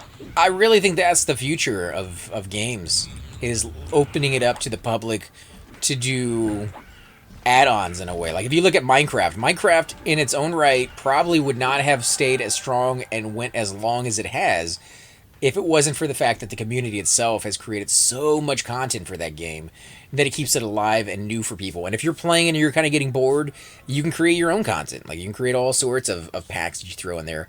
And then every so often, Minecraft will come along and be like, these are really popular. We like these ourselves. Let's incorporate that into the actual game. And they're getting upgrades, updates to the game itself without really having to put that time and the effort into it. They're passing that buck on to the players, but players have a lot more time. Oh, no, never All right, mind. now I'll change. I'll change the lava beetle. No, I didn't have the spell up that I thought I did. Where should I go at 50, Seb or KC? I would suggest KC. 50 is a little low for a tank. We know you're playing at Rogue. What is Rogue. what class Rogue. / race are you? Rogue dwarf. Rogue. Although the race doesn't really matter, Okay. he can be a dark It elf. does. It does matter because you don't even. It kind of even matters if you've been working on your faction for the to be able to get the over there hammer. I wouldn't even touch a Kunark zone until after I had that thing. That's true. Yeah. I've learned so much with Malik Dory because of that. Because as soon as I was able to, I went to KC and ruined my faction with over there, and I was almost ally, and didn't have my hammer yet. Now I'm just kind of screw it. I almost rather remake him. I mean, he might be able to get away with 50 yet, Seb, because he is a rogue. The only thing I'd be worried about is those mobs in Seb do have a tendency to pick on the lowest level person in the group, and if you're too low, they're just going to eat your face no matter what, and I don't know how that would work with a rogue, because you can sneak and you can hide and get rid of your aggro fairly easy. You just may have to be a little lighter on your backstab. You know, don't push it every single time it comes up, but you can still add to the group, I imagine, at 50 and get some insane experience if you can get a group that will take you. Is there another place that you would recommend? Howling Stones, maybe? Like, if you could find a group in there? Howling Stones would be harder to rough. get. Yeah. Charduk, probably not. There's never really groups over there. Not until the newest update that they start putting quests. Then maybe you'll start finding some groups in there. I would, I think people really underestimate City of Mist. City of Mist, you can go there and you can group until 60 if you wanted to, with any class. I just didn't mention City of Mist because you have to wait so long to get into a group. Like, there's groups there all the time, but that's a different kind of group that you get into. You'd have to go to the second floor. yeah, you might be able to pull out. City of Mist is always an alternative. You can go all the way to 55 if you go in and start killing fire giants inside Soul B, but that's not something you can rely on a regular basis either. Yeah. Tax is saying City of Mist is so boring I fall asleep. Oh, it is. It's absolutely boring. Seb? And the experience isn't complete really fast, but it will take you all the way up to 60 if you want to. If you want excitement, Seb will keep you entertained. As a rogue, not only are you going to be doing, DPS, they're also going to send you in to check rooms out before they pull. You're going to be dragging corpses. So you'll get random tells from people all the time saying, I died in so-and-so group. Any chance you can drag my corpse. And as a rogue... you'll learn the zone really well. Yeah, you'll learn it really fast. And as far as I know, there's nowhere in there you can go that you will get attacked. Everything will be fine with you sneaking, except for, if you get close to the dragon. Yeah. And you're absolutely 100% a necessity for going to a Crypt and Emperor group, which is not the greatest experience, but amazing loot. Like, every mob you kill has a chance of dropping something, so you're going to walk away with an item for being in there for like 20 minutes. Yeah, like you said, you weren't sure if 50 is okay. It's a little low. I won't lie to you. I mean, 54 for a tank is a little low in there. 50 for a rogue, it might be doable. Like, I think you're on the line. If you can find a group that will take you, I think you'll be okay. Just stay in the back. No, I played Neverwinter Nights, dang it. I don't even know where that game would be in my boxes. It's just waiting. It's just waiting as a present for you. Or as Cord says, or Cordy says, just stinks if you get there and there's an LFG and there's a 56 looking for group 2. That happens all the time with clerics. You'll see like 5 or 6 of them sitting there. If you're playing during prime hours, you might be there for a while. If you're not, just give it a little while. Like I said, people prefer rogues for the melee attacks more than they prefer wizards or casters in general. So you're going to be a little bit of a leg up. And of course, always having that corpse drag is another reason they'd love to get you in their groups. Oh yeah, user created content is really powerful now. I really hope that Pantheon in some way or fashion incorporates the ability to do some sort of user content creation and then vote on it. You know, maybe like a yearly competition where people can create items and zones would be cool. I'd love to throw my hat in the ring and create a zone and try that out, or maybe get a group of people together and create an experience that you just don't normally find in most video games and make it challenging. I just hit 54 on my Druid main, and I have a hard time finding a good spot for XP. It is the first double hell level, though. Yeah, 54 can slow you down. My suggestion would be Seb all the way. Seb is just amazing experience. NEC, Invis, and Seb. If you're using regular Invis, yes, the wizards at the entrance and the shamans and stuff will see through your Invis. If you're using Rogue see-through or Rogue hide and sneak, then the answer would be no, but you can walk through that zone with impunity and really never have any issues whatsoever. There are frogs. I've never seen any cord that have the ability to sneak and hide, and we've died in pretty much every spot in that game and had a large Dragus. So if he's had any issues, he's managed to avoid them pretty well. I've been dragged from jugs to the entrance everywhere. Like we've been dragged from King to ABC, Disco, the jail. I mean, it's kind of like we're bragging about dying so often, but we've died a lot in that zone. Let's see what they are saying. I've done 65 turn-ins on my Dark Elf Wizard and still can't do the OT Hammer. You can buy it for 2K for those of you who are not wanting to do those turn-ins. Yeah. I want to do them with at least one character. But 2K is kind of cheap. It's not undoable. If you do a little bit of porting or get a nice item in Seb every once in a while, you could maybe afford that. And it is a necessity for any melee classes out there. Gotta have that hammer. Have you got it on your Shadow Knight yet? I have it on nobody. Ah, dude. Are you working on it? Are you trying to do the quest? I have been trying to get somebody to let me use their puppet strings for a long time. And the person who promised them to me for 1K has not been online since they promised it to me. Or maybe they have, but they log on the moment you log out every night. No, I mean I know their alts and everything. They just haven't been on. I think Nybryce is saying, I was told the player saved offers the OT Hammer services.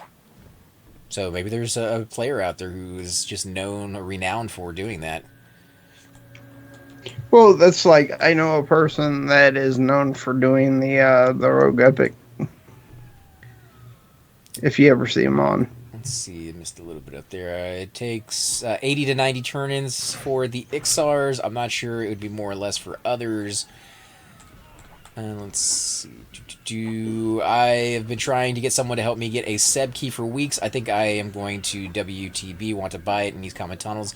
If you guys are looking to get those keys, we might try one later this week. Get Noddle. We'll have to figure out a day that he's off. He has a bard. Or if anybody out there has a ranger they want to bring to the table. I got 3 clerics here with me right now, or an offshoot of different characters, monks, warriors, things of that sort that we can bring. But Terra, Cypher, and myself all have high-level clerics. So you got the healing down. Yep. And all we really need is a pooler, and we can blast the crap out of that with 3 clerics. And we'll get those keys for you. We'll make a night out of it, guys. So let us know if there's a whole bunch of you out there who want it. And we'll put one together and see if we can get you guys. Yeah. We need trackers. Yeah, we need at least one tracker. I'm hoping Nonal, because he's a bard. He runs really quickly. He can go grab the mob and not worry about ads. He can just run him around if he needs to. But a ranger is nice because you can track those things from clear across the entire zone. Let's see. As soon as I get the loading map, I'll be leaving my ranger again. We'll be happy to track in TT. Well, then we got a tracker right there. Well, we'll talk to some of the guys tomorrow and see what day we might be able to do that. But hopefully this week, sometime, maybe Thursday or Friday, we'll put that together and do a few hours of just getting everybody keys. And we'll let everybody know, get guilds in there that need to get them. Alts are definitely welcome. And hopefully we can get everybody in one go. Tax already got his Seb key, but he needs to get his Howling Stone key. That one could take a little while, because you got to go to 2 different places. I've got the Seb key, just never been. Are there pickup groups there, or do you need to roll in? No, there's definitely pickup groups, and the zone in is safe, so you can go into the zone, sit at the entrance, do LFG. If you're a rogue, people might expect you to come down to them. If you're not, then people will probably either call a hero you down or come back up to the entrance to grab you and then lead you back down. Just make sure you let people know you've never been there before. It just kind of makes them aware that they need to tell you certain things.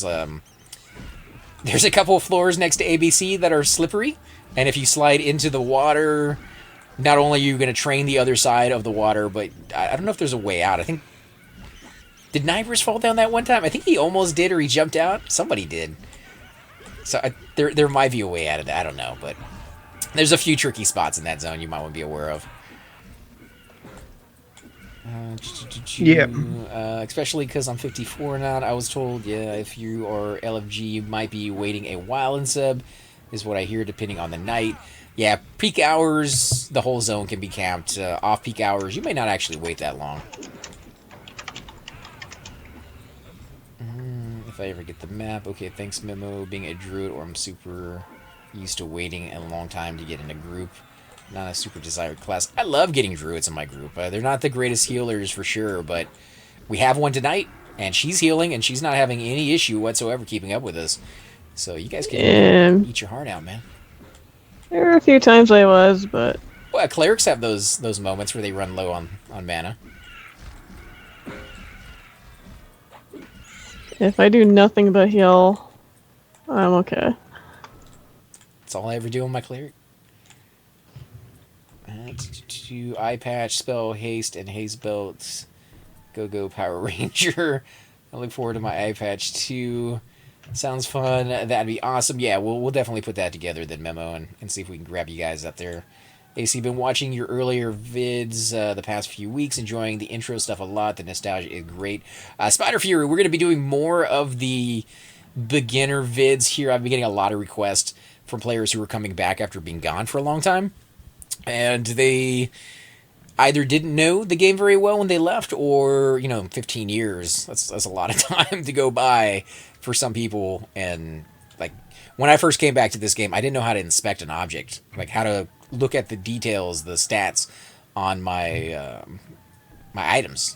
Just didn't know how to do it anymore, because you don't just hover above it like you do in other video games and it pops up. So I will be doing beginner courses, and then intermediate, and then later on some more advanced courses. And I'm hoping I'll be able to put together a roundtable of some of the more advanced raiders that are on the server. I raid little bit, not too much. But there are people out there who raid a lot, and they have a lot of information they can share with you guys about some of those details out there. So I know Terrafina is one of them. Hopefully we can get her to agree to be part of the roundtable. I know Nybris has done a lot of raiding, so it would be cool to be able to get him part of that, and he has a very unique aspect of the game that he does with his enchanter. Terra's a really good cleric, so I'm looking for maybe a good warrior, some of the other classes to kind of do a little mix of everything, and we'll maybe get them all together one time, or pick their brains one at a time, and then get them all together so you guys are familiar who they are, and let them all kind of speak on their set classes a little bit more if they're doing the interviews solo. But those are going to be coming here fairly soon, so I hope you guys enjoy those. Awesome, thanks. I'll have to go and give it a try sometime. Yeah, 3D Punks, I hope you like it, man. Let's see. Yeah, so I'm pretty new. What class would you recommend? That is low fem. I would have to ask you a few questions before I answer that one.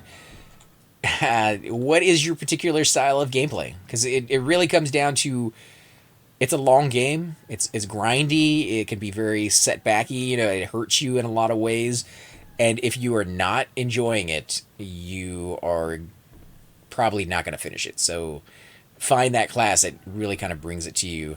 Orgol says, I'm going to have to call it. I'm falling asleep. All right, man. If you're getting tired, we definitely understand. We've been going at it pretty long here. We'll probably keep it going for a little bit longer, and then we'll wrap it up here in a little bit and call it ourselves. But big shout out to Cypher Deck. If you guys have not seen his stuff, guys, he plays a Shadow Knight, a Cleric, Wizard, Bards, a little bit of everything, but he does some really cool videos. Go check his stuff out. He also has other video games that he does. Most of you are probably familiar with them, but if you want to give a like a shout out, let people know what kind of other video games you're doing lately before you head out.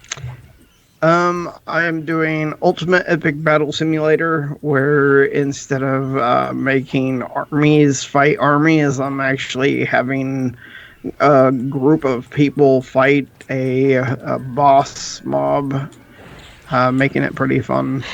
I saw Jim Sterling play that one, and at the end he had like an army of like heavy knights or something fight against a chicken. Like a really, with like maxed out stats and everything. It was like something out of Monty Python. That's what I did. I had 6 guys fight Thum Chicky Poo. It's a chicken who had he only hit for 25 damage, but he hit for 5,000. He hit 5,000 times a second. It pretty much destroyed my 40k hit point warrior. It's cool though that you can do whatever you want with it. Like the sky's the limit. Yeah. So you're doing videos for that one. What else you got going on? I have also Cyrus New Dawn, which I spent a lot of time on that. They've done a lot of updates to Mafia 3, so I've been playing that a lot. I'm just playing it right now. I'm going to do videos on it, start from the beginning, just trying to see what all they've changed. I'm still not impressed with it compared to the second Mafia game, but still it's gotten better, I feel.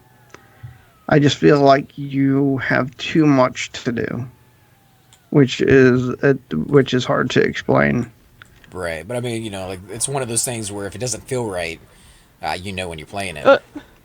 Pop from behind. Oh, pop from behind. Okay. Wanting to switch from Unix Ubuntu to Windows? My answer right there would be don't ever switch to Windows. Windows is horrible, and when Ubuntu is nice if you know it. If you know that program, don't switch. In case you haven't gotten the idea, don't switch, please. Would you recommend Windows 10? I would not recommend Windows 10 for anything. No. Maybe the garbage. No, it's not good enough for the garbage. Toxic landfill, maybe? Trash compactor?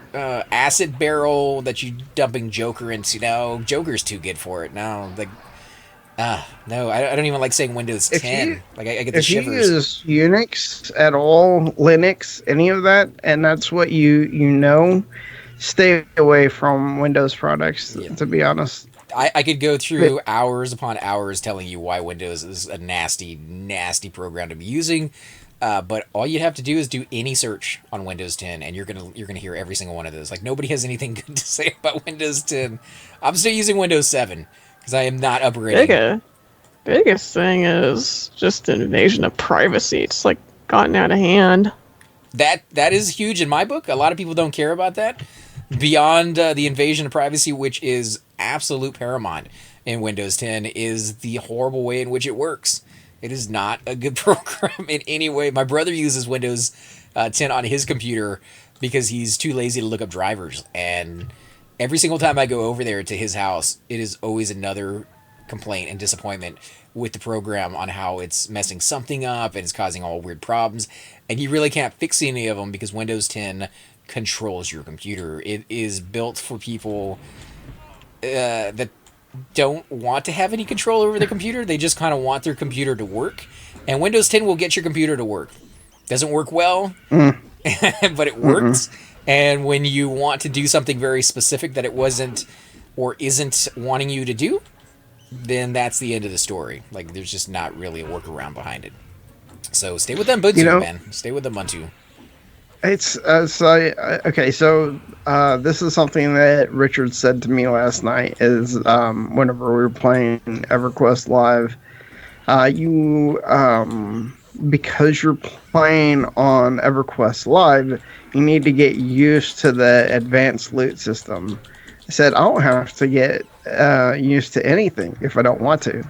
So I mean, if you require advanced loot in your groups, and I have to wait for Mama to tell me whenever I can loot something, then I can go solo. I don't need to group with you. It really is like that because I want to be able to click this corpse and be able to loot it. I don't want somebody else to tell me that I can loot it. Yeah, I mean, there's just so many things wrong with Windows 10. But, my opinion, if you got the knowledge behind Ubuntu, that's going to serve you more in the end. The drop-off on Windows right now, most of the people who are using it that even like remotely know computers in general tend to stay with Windows 7.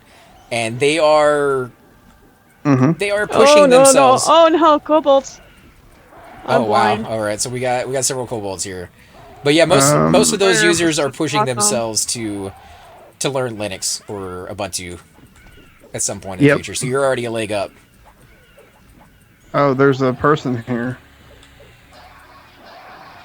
There's a warrior. Yeah, he joined us. Okay. Figured, one more warrior in here. Too. A few of them. I mean, they're green to him, so he probably didn't think they were that big of a deal.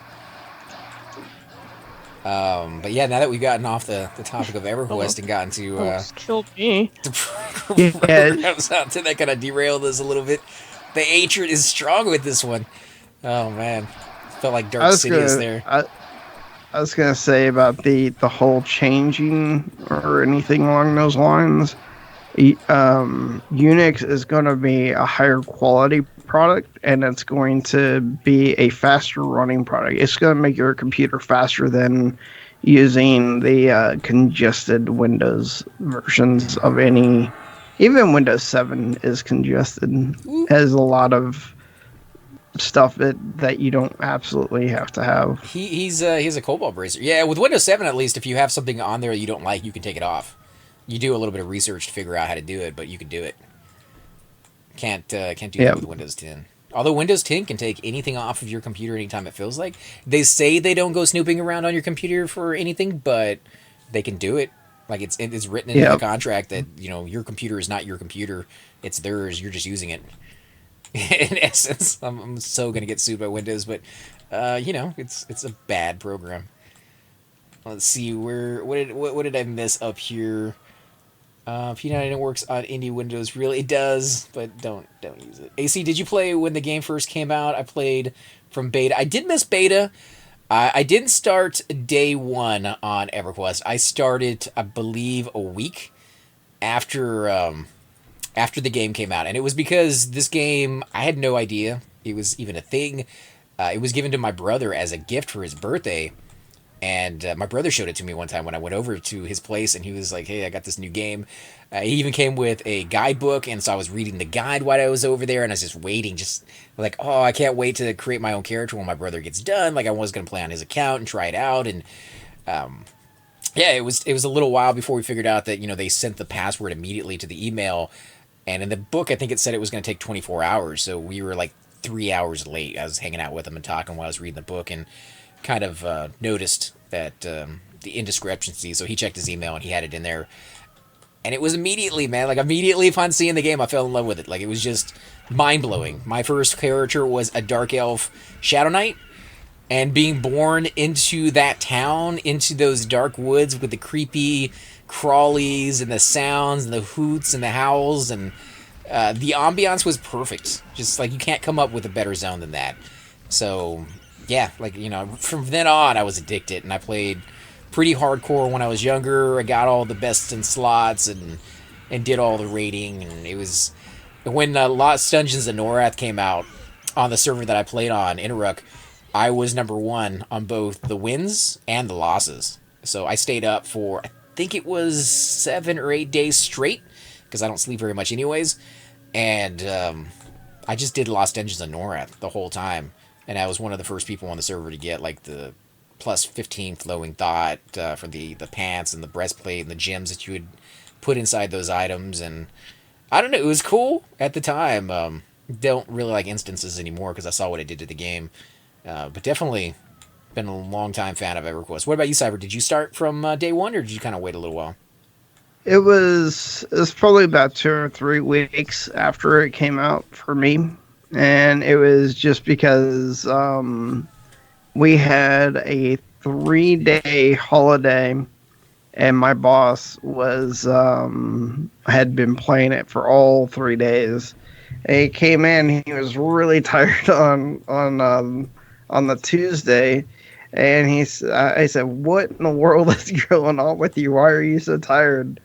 And then he pulled up EverQuest on his computer, and I probably just sat there and played EverQuest all day. He was that kind of boss that let me play it, got me hooked into the game, had the game the next day, and we were playing that night. I probably realized how addictive it was. Like you said, he had been playing for 3 days, introducing you to basically crack or heroin while you're at work. Like it was that kind of addicted. It really was, and it made playing by having a friend or someone that I knew playing the game. It made the game a whole lot easier, a whole lot better. Yeah, I remember going to work and discussing it and talking to the guys about it, and it was fun, man. It was good times. What about you, Tara? Did you play from day one, or did you kind of get into it a little bit late? Not from day one, but I think I started this summer. It came out summer of that year that it came out. And were you addicted right off the bat, or did you kind of maybe like, oh, it's kind of cool, but I'll wait and see? Yeah, I mean, I liked it quite a bit. I couldn't obviously play it nonstop because I was going to school. I didn't stop. I was young and going to school, and my parents would never have let me do that. But I remember liking it quite a bit, and it was hard to get off of it to, do homework and go to bed and everything. Yeah, school never really stopped me on mine. I mean, I didn't get into raiding or anything when I played it back then. Right. But I still had a lot of fun with it. Jab Cole says, congrats on Cypher on his internet at home if it's up and running. That is up and running for him. It's mixed bag right now, I think, right? Well, let's just say that I had unlimited internet starting this last month, and within the first 2.5 weeks I already had 39 gigs, and now I'm being throttled back because of it. But I'm still able to play EverQuest. So small print, guys, small print. It's unlimited until it's not. Yeah, I mean, we'll take your money though. Oh yeah, they're taking the unlimited money. During the day, I'm running at 56K. That's how bad it is. I'm literally living in the EverQuest era times again. Yeah, he's dial up all over again, guys. He has like sound coming through his computer, and every day when he logs in, it asks him if he has mail. Oh my goodness! There's so many landfills filled with those right now. Most of that was me getting a lot of things downloaded so that I could play them. EverQuest too, and yeah, EverQuest 2 is what took up a bulk of it. But we'll play that one tomorrow. But next month that's not happening. I'm gonna I'm gonna be being a whole lot. I'm gonna definitely take more time at making sure that I'm not using it as much as I did this last month. You just need to figure out when the month starts, because sometimes it's like the 10th or the 11th or something weird in the middle of the month. It's the And 14th for me. so if it's the 14th, then like on the 12th, download like 1,000 gigabytes of information, and then when they throttle you back, it just gets reset like in 2 days. Yeah. If it works that way, some of these companies aren't stupid. They're just like, well, we'll punish you for another month then. I think as long as you stay online nonstop. They can't. And this is not what I've been doing. I've been actually stopping at the end of the night and turning my computer off and everything, and then coming back the next day. If you were to keep the internet on, you probably wouldn't get throttled back. It wouldn't have the chance to make the changes. They've always been able to throttle me back on some of my older services, even with the internet on the whole time. The other thing is, I think your phone would just like burn up to a little crisp. You know, like the phone's not made to run like that, and yeah, it may not last. Yeah. But it's working for. I mean, I'm getting done what I want to get done, and I'm able to play what I want to play. I mean, one of the bigger updates, or one of the things that took up a lot, was getting the Mafia 3 update done, because it started out whenever I started at 5 gigs. And by the time I got to about 4 gigs, it went up to 10 gigs. And then whenever I got to 10 gigs, it went up to like 12 gigs. So finally got it done, and there hasn't been an update since. So I really hate games or programs that will do that, where they won't just give you a finished product of, oh, you need 64 gigs of updates. Rather than, it's 128 gigs. No, now it's 280. Now it's a terabyte. Now it's 4 terabytes. Like, come on, just give me the real information so I can go have lunch and come back in 4 hours, you know? Yeah, well, no, it's nothing like that. I mean, if I was playing, say I was doing the download, and it was Space Engineers. Space Engineers updates every week. Say if Space Engineers had an ungodly amount of size that they used for that upload, and it took me all week to get it downloaded. Well, if it came back to that date that they release updates every week, then it would stack on what I currently am working on downloading. That's what ended up happening. They released a really big update, and then they started patching that update. So it's just a bad timing. Yeah. AC, you agree, or you have any advice on the issue I brought up? Let me scroll. I have been missing a little bit of what you guys are saying over there while we were kind of picking Cypher's brain before he heads out. There is just... I want to reinstall EverQuest 2, but I don't know if I should just start over and try to relearn my Necro and bang my head against my keyboard trying to relearn everything. Now, when you talk about EverQuest, are you talking about EverQuest Live or EverQuest Project 1999? There's a pretty big difference in that. Did you say EverQuest 2, or I thought you just said EQ, reinstall EQ, and start over to relearn my Necro. There's just too much content for someone to come back after a decade. Let's see what he says on which one he's talking about. That will help me answer that a little bit. Live or P99? P99, I think you can learn it. As I said, I'm going to be doing some beginner courses. I've already done that before in the past, but they were pretty basic, and I have a lot more knowledge now that I've been back for a few years. EQ Live or P99. EQ Live is where I've always wanted, or always been. Never tried P99. I'll let you talk about Live, because you know more about Live than I do. So if you say I don't know what level you ended on, but definitely would remake the character, just because of the fact that the amount of AAs that are in the game now, and the fact that you don't get spells every 4 or 5 or 8 levels, you get to spell every level. It's better to learn your class that way, though you will level really fast. It gets to the point whenever you start getting the AAs that you really want to probably go ahead and start over, because I right now on my 98 monk have, I think, 20 activatable abilities through both AAs and combat abilities. And that also transfers over to my Necromancer, which was 86. I ended up deleting him and remaking him, and I'm actually leveling up a Necromancer now over there. My experience on live, because I did go to live before I went to P99, was I loaded up onto my cleric, who was maxed out in gear, has his epic, had gear for raiding, some of the best things in the game for his character.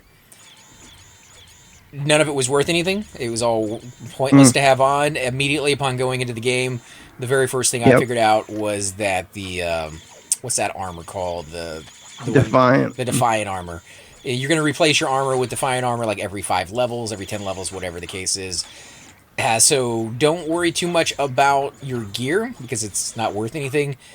Unless, of course, you might have a few items that are tokens like mana stones. Those are still kind of like they're fun to play around with. They're not useful, but they're fun to play around with. Oh, they're very expensive too. If you want to try to buy them off the marketplace, right, or off the bazaar. I think a mana stone is like 3 million plat still. But I was able to jump into my cleric fairly simple and get into the game. It just wasn't exciting for me.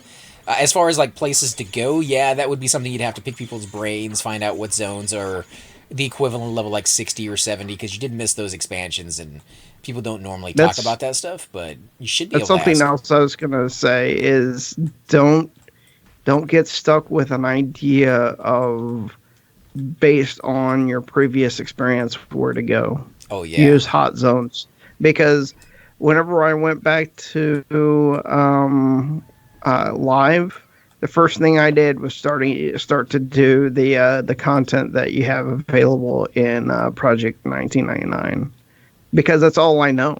That's whenever I left as Lukeland came out, because when they released the graphics for the character remodels, after they just did all this work for the Vilius graphics, they were abolishing it and making all new character graphics. So I left right then and there. So that's all I know is up to Vilius. And I've had to have people in my guilds that I've been a part of on live tell me, this is where you need to go. This is where you'll get loot for your level. This is, and that's definitely changed my perspective of the game, because I have this mindset of what I can do, and then they have the mindset of this is what you should be doing, and it's helped. Well, and more than that, remember that when you first entered EverQuest, back in the day when you first started, everything was unknown. Like, you had no idea what anything did, where to go, what to do. And that was exciting. It was fun. It was an exploration. You got to experience something that you normally don't get to experience. You get to do that again if you go to live, and you get to go through all those different zones. If that's what you're looking for, and then that is something you're definitely going to be able to enjoy. If you're looking for more of a classic feel and you're going to start over your character anyways, then Project 1999 is what I would suggest. This is where my heart kind of lies. I am jaded, so take that for what it's worth. I am not giving you a fair and balanced, opinion on this one. I haven't spent that much on live, so what I know about that is from other people, what I've seen from videos, and from what little bit of time that I spent over there like 2 years ago. So very, very biased on that. With that said, Project 1999 has the absolute best community I have seen in any MMO, and I have played tons of them. I have been on pretty much every MMO that you can imagine that has been out there at some point. A lot of them from what we mentioned earlier, the guys who did Neverwinter. I can't think of their name now. So-and-so Entertainment. Drawing a blank on that's I was gonna say. That's a lot of Neverwinter. You guys know who I'm talking about. But yeah, there's a lot of MMOs out there. Star Wars, Star Trek, just countless of them. And P99, by far the nicest people. It is crazy. It blows my mind every single time I log into the game, how nice they can be. They're giving, they're friendly, and they're more than helpful when it comes to new players out there. So if you're looking for a good place just to make a lot of friends and be welcome and wanted, then the lower levels are definitely going to be very much of a joy for you. As you start getting into the raid aspect of the game, things do change. I'm not going to be like they're all evil and it's like this vicious cycle that's at the top, but it can be at times, and there's a lot of competition, you know, so that's going to breed some issues. Just got to be aware that when you get to the top end, yeah, there's I don't know, grudges, and they're held for long periods of time, and competition. So yeah, it's there. You have to accept that, and not so much maybe on live because there's instances, but it's still a great experience. You're gonna learn it as you go through. As I said, plenty of people to help. All you got to do is ask questions, and grouping in this game. Like, you can meet people that you'll group with every day. I didn't know any of the guys we're here with right now. Like Terrafina, Cypher, Thum, Alar, you know, all those guys that we've done videos with in the past. I never knew any of them before I started doing the Project 1999 gameplay. And I have met every single one of them through this, and I became really, really good friends with all of them. So, yeah, there's friendships out there, guys. And just like any MMO, it's better when you play with people you know. Or even people you don't know, as long as you get to know them. That's another thing, is that Project 1999 versus live. You can be on live and you can talk to people in general, but if you, in the guilds that I've been a part of, nobody talks to each other. Nobody groups with each other. You have to force people to group with you because of the fact that there's instances now that people can solo. There's mercenaries that allow you to be able to have a healer or a tank or a DPS to group with. So, I mean, it's gotten to the point where people rely more on a merc cleric than an actual human playing a cleric. And I've had somebody even bring up the fact that they'll never group with a cleric again unless it's a merc. It's like, that's absolutely absurd that you won't group with people who know how to actually play their class instead of being automated. At this point, I don't think they should be called MMOs anymore. Yeah, it's a single player game that has random players running around at times. Which is sad, because for me, MMOs have always meant community. Have always meant you're going to meet people. People you hate, people you love, people you just don't know. You hear crazy things. I mean, I remember when they had the thing going on in Japan about those nuclear reactors getting hit by the earthquake, and, you know, you had stupid jokes about Godzilla and, you know, just like stupid things like that. But you also had a lot of people, you know, legitimately concerned, giving out information. Some people were actually living in Japan and didn't know some of the stuff that other countries were saying, and they got to hear that information from other players. And it's crazy how it brings people together. And I think that's what MMOs, in my book, should always strive to be, as well as enjoyable. Like, it's a game for sure first, but it's a little bit more. Because single players are a game, but you're playing them by yourself, you know. Yeah, and now I have video proof of how p99 is a much better community, because I started recording from the very first day that I started, and from the very first day I had 2 or 3 people that were friends. We leveled all the way up into our 30s together, and ever since, you meet a lot of people in this game through guilds, through just going to zones. I had people help me indirectly, meaning that they didn't just hand me things. I did things like I would exchange plat for gold, and sometimes they would give me a tip of like bronze armor whenever I was first starting out. So it's a really cool community here, but I mean, it's two different kind of play styles between Project 1999 and I feel like I'm a preacher. Yeah, I mean, we kind of are. Like, I did warn you guys ahead of time that we were biased about the whole thing. So we're very biased. Night Memo, have a good night, man. Thanks for joining us. Night, sir. We're definitely biased about the whole thing, but the community thing, I don't think can be disputed. You can decide on your own whether you like the newer functions of live, you know, the maps, the teleports everywhere, the mercenaries instances, all that kind of stuff, or if you like the old school stuff. That's going to have to be a decision that you make for yourself. Watch the videos, you know, and hear other people's opinions on the subject, But in the end, I think the best way for you to make that decision is just to get into the game and try both of them out. I did. I tried Live Out. I found it wasn't for me.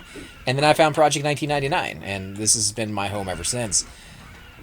But Community, it just hands down, is P99, in my opinion. Yeah. Getting 45. Congrats. Congrats. Welcome to your hell level. Thanks, I think. Oh, and we have a enchanter here who's just coming by giving us some buffage. Very, very nice of him to do it. Again, P99 Community right there, guys. Just, you never know when somebody's just going to swing by. Sometimes it's run by buffage, which always, cracks me up. Somebody runs by, buffs the entire group, and then just keeps running. Like, they don't even stop. And I don't know, it makes me smile. It just puts a smile on my face, just how nice people are. Because I've seen in other MMOs where somebody runs by, people are usually like, oh great, we're about to get trained. Like, that's the mentality on other servers of other games. Like, oh man, there's some bad stuff about to happen because somebody just showed up. In Everquest P99, somebody shows up, you're like, okay, well, let's see where this goes, right? We'll see what happens. It could be nasty, but he doesn't look like he's running from anything, so it's probably good, maybe. Just a different mindset, I guess. Yeah. I know I missed some stuff up there. I will scroll up and read that. Hopefully, if you guys asked anything. If I missed it, go ahead and ask it again, though, too. I need to create an erudite. This is an Iberstock. I need to create an erudite on my first day. There were 5 people who randomly began together, and we all ran to greater fate. Our 2 people died on the way. Holy crap, that is a long run. Yeah. I watched a video on Halfling. It was a Halfling race, and they went through they went through Runny Eye and through the Beholder Maze. That. It was really fun. I was like, man, we should have done something like that. That was crazy. So that's kind of what Nibers is talking about. He went through a lot of zones, very dangerous, but I bet memorable. Like he remembers it right now. 3D Bunk says, congrats, Tara. Thank you. Vision says, gave Agnar a shot and the community was absolute garbage. Give P99 a shot, friend. I saw Super Bits and Bob do some videos over there. It seemed like he was getting a little bit of love. People were showing up, giving him buffs and some items. Could have been because he was streaming. That might change the game a little bit for some people. I've streamed... I played this game for a long time before anybody even watched like one of my videos. I had like 1 view on each of my 100 videos, and it was me. Like, I just to check to see if it worked. So, I still got love even before anybody knew who I was. That's why I don't think the video or the camera makes that big of a difference. It might, though. I don't think it does.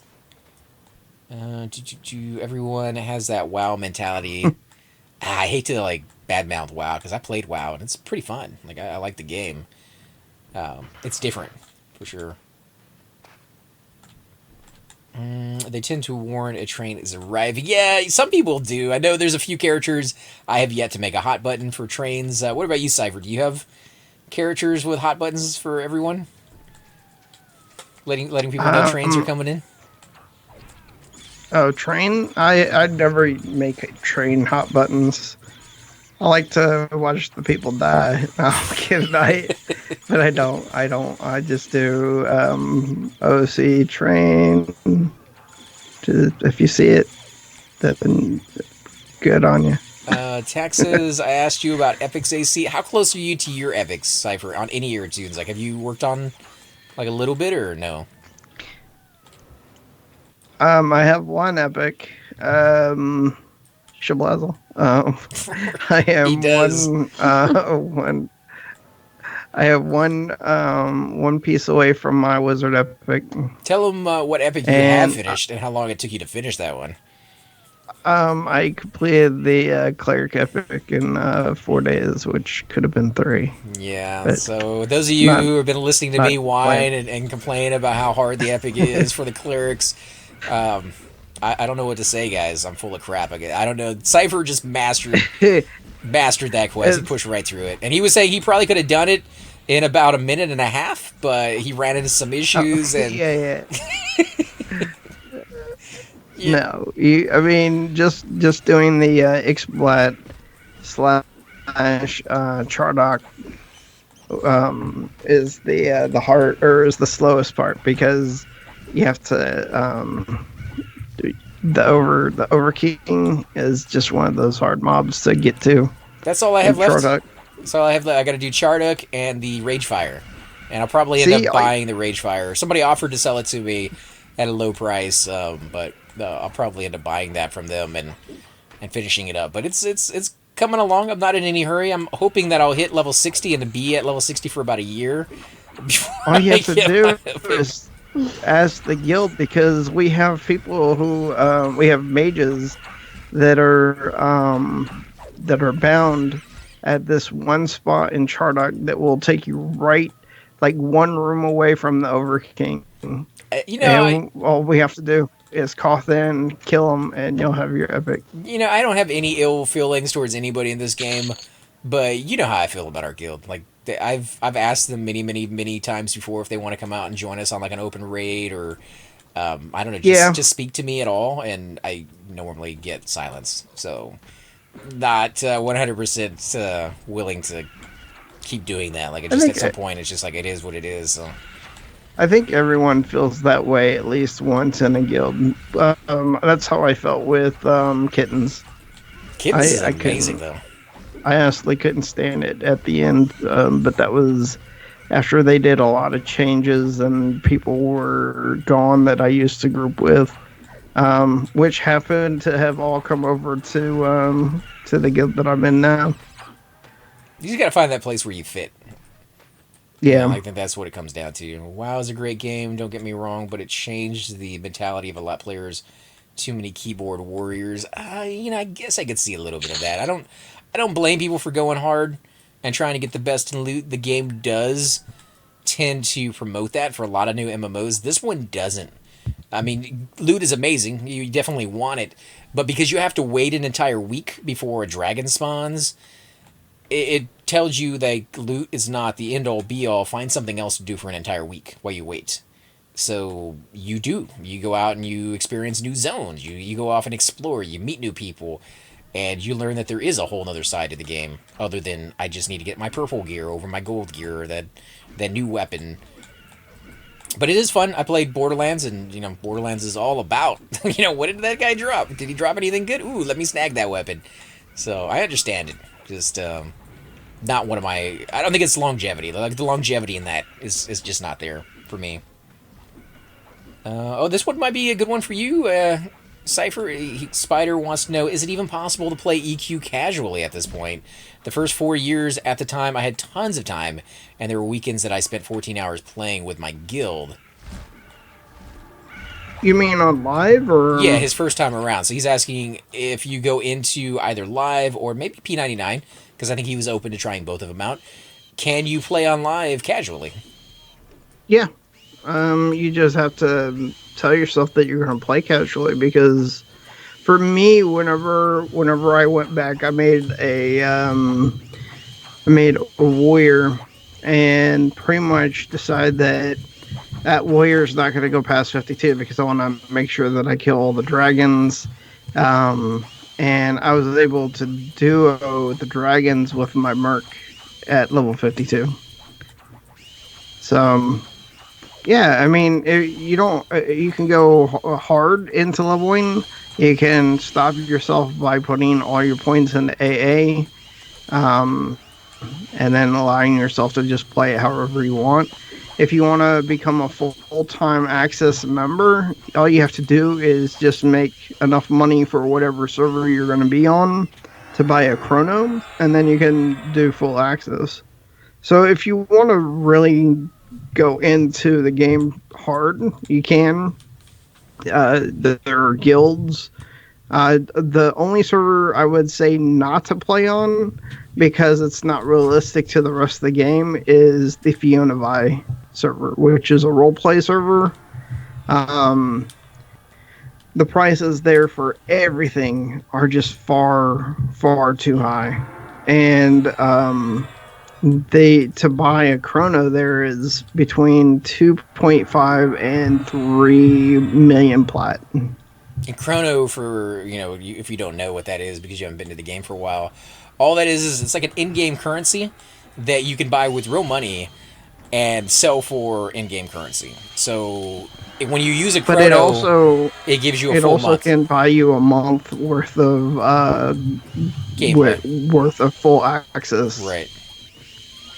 So that's why people pay real money to buy it, and then instead of using it themselves for a full month, they will trade it for plat or an item in game. Yep. So if you're one of those people who just don't want to spend money, but you don't mind spending the time, then you can kind of do it in reverse. As far as P99 goes, if you're going to be playing casually, if you've watched our earlier videos with me, Thoom, and the rest of the gang, those videos were shot with us playing about 4 hours every weekend. And that was it. We're super casual about the way we play. Yeah. Lately, we've been spending a little bit more time. Some weeks we have more time than others. I haven't been on in about a week and a half, so I am still very filthy casual about the game. I do try to play as often as I can because I enjoy it a lot. But yeah, you can play just 4 hours a day, and as long as you have a group of friends, makes things easier for sure to be able to like form a group when there's not a lot available during like weird hours. But you could still, as long as you stick to, I was gonna say the lakes and the rivers that you're used to, but as long as you stick to zones that are populated even during off hours, like Mistmore and Oasis and Seb, and just there's certain zones that seem to always have people in them. City of Mist is another one of those zones that always has people in them. You can level up and not have too big of a hard time with it. Yep. And I've on EverQuest, p99. I do a lot of soloing whenever I just want to only play for maybe an hour or two. And in live, pretty much you're going to solo this, unless you find somebody who just really wants to group. But again, this is me on my servers that I've played on. I've played on Fiona Vi, which I wouldn't suggest. And I've played on the Vox, which is a time progression server, as well as Agnar. No, Spider, that's not 4 hours a night. That was 4 hours on either a Saturday or a Sunday. One of the days we play for 4 hours. Maybe a mix of like 2 hours one day and 2 hours the next day if we were happy or very lucky to be able to get that schedule in there. But 4 hours for 1 week. So it was super super casual. Some weeks we weren't even able to make it. Like we didn't see each other until the next week. But we kept going with it. We all enjoyed it, and eventually, we leveled up, and I now have a level 59 cleric who's on his way to get his epic. And again, just enjoy the journey. Don't be in too big a rush to get to that big stuff. When you log in, ask yourself, is there a place I haven't seen before? Like, do I want to go off exploring? Be ready that might be your entire day. You may die and have to go do a long corpse run and all that kind of stuff. But the game is very forgiving when it comes to the GMs on the server. If you lose your corpse, if you die and you're not able to log in for an entire week, contact the GMs on their forums or in-game, and they are willing to bring back your body. They don't want you to be completely and totally, out of luck, as it might be otherwise. But it may take them a little while, so it's not something you want to use all the time. You get stuck in a wall, they come and help you out. So there's some really, really great GMs on the server. Let's see. I know I missed like a lot of stuff out there. Hold on a second. Let's see.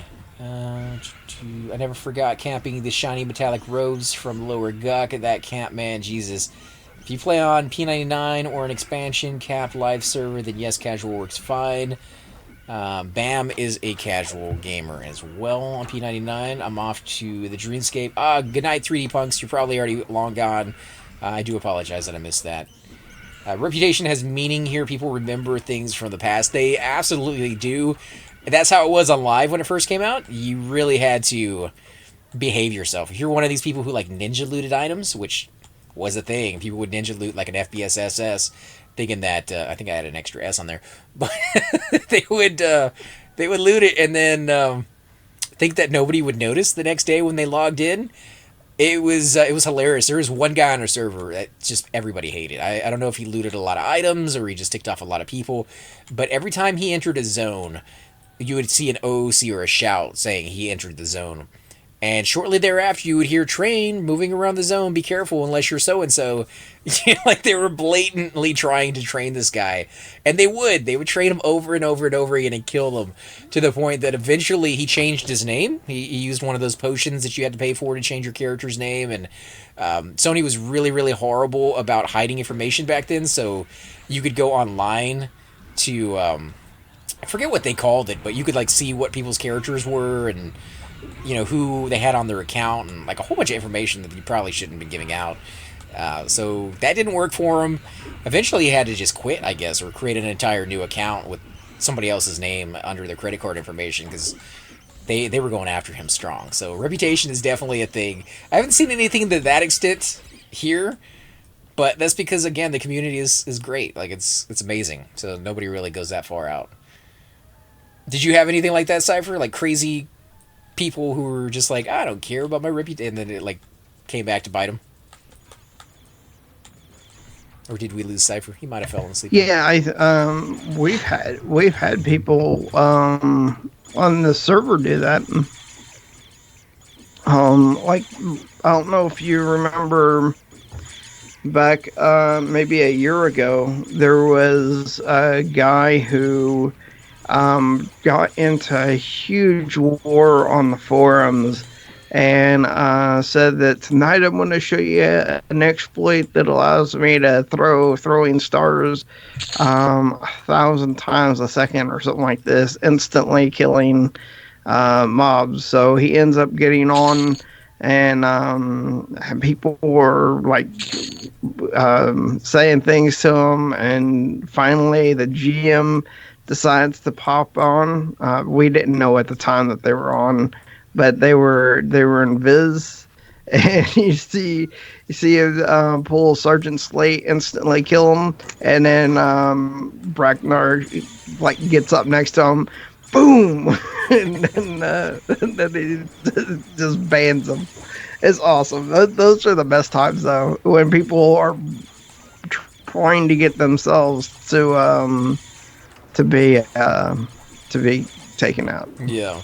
Well, especially when, like in that situation, he's flaunting it. Like, I understand there's being bugs in the games and you want to tell people that there's bugs, and you don't always want to let the GMs know that you're exploiting the game in some way, especially if it gives you an advantage in a raid. But if they catch you, man, like the consequences of that are pretty severe. Like, they don't mess around. They are trying to make sure the game is balanced and well run, and if you are doing something to break that, and you're doing it on purpose, and that's the big key right there. If you do it by accident, you just don't know, they're very forgiving.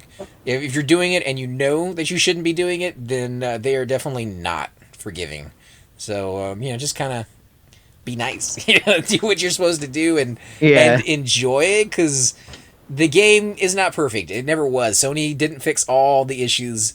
I don't know if they ever had any plan to. I think they did. I think they wanted to go back. At some point, the game has changed so many hands and so many fingers have been in that pie that nobody knows where it was supposed to be, and there's so many different things that overlap each other on live. This game is trying to undo some of that because it had to start with titanium disc instead of like an older version of Everquest, but it's pretty close. The only thing I can see that they have not introduced into this game that I really wish they do, and I'm probably one of the few people on the server that actually want this, but I miss it. I would love to see it. Cypher might be able to guess already where I'm going with it, is the spellbook. I would love to see the fact that you would have to stare at your spellbook from level 1 to level 35, and I would love for it to take up the entire screen that you're able to see. Yep. Like, that has to be a thing. I don't want, like, just my spellbook pops up and, I can kind of move it to the side and it's in Viz. No, I want it to take up the entire screen. Because I believe that... Go ahead. That's just until 35, though. Yeah, but I mean, it made such a big difference. It's a different game mechanic. Because you're always having to double check, make sure nothing's coming after you, or sound. You never know when you're about to get hit. Yeah, sound becomes a thing. You have to communicate with your players. If you're a caster of any kind, like a cleric, a wizard, a necromancer, necromancers might have a little bit easier time because you stand up and do stuff, but you have to communicate. You have to ask your group, I'm incoming with 3 mobs. because they can't see those 3 mobs, and so they may hear the fighting, but they don't know how many are there. Remember what the mana bar looked like? Oh yeah, Very old one. We used to say, "Oh, I've got 1 bubble of mana left," or something like that. I still do it that way because this is old fashioned. That's why I don't have Doxa on here and all these like newfangled UIs. I like them. They definitely add to the game.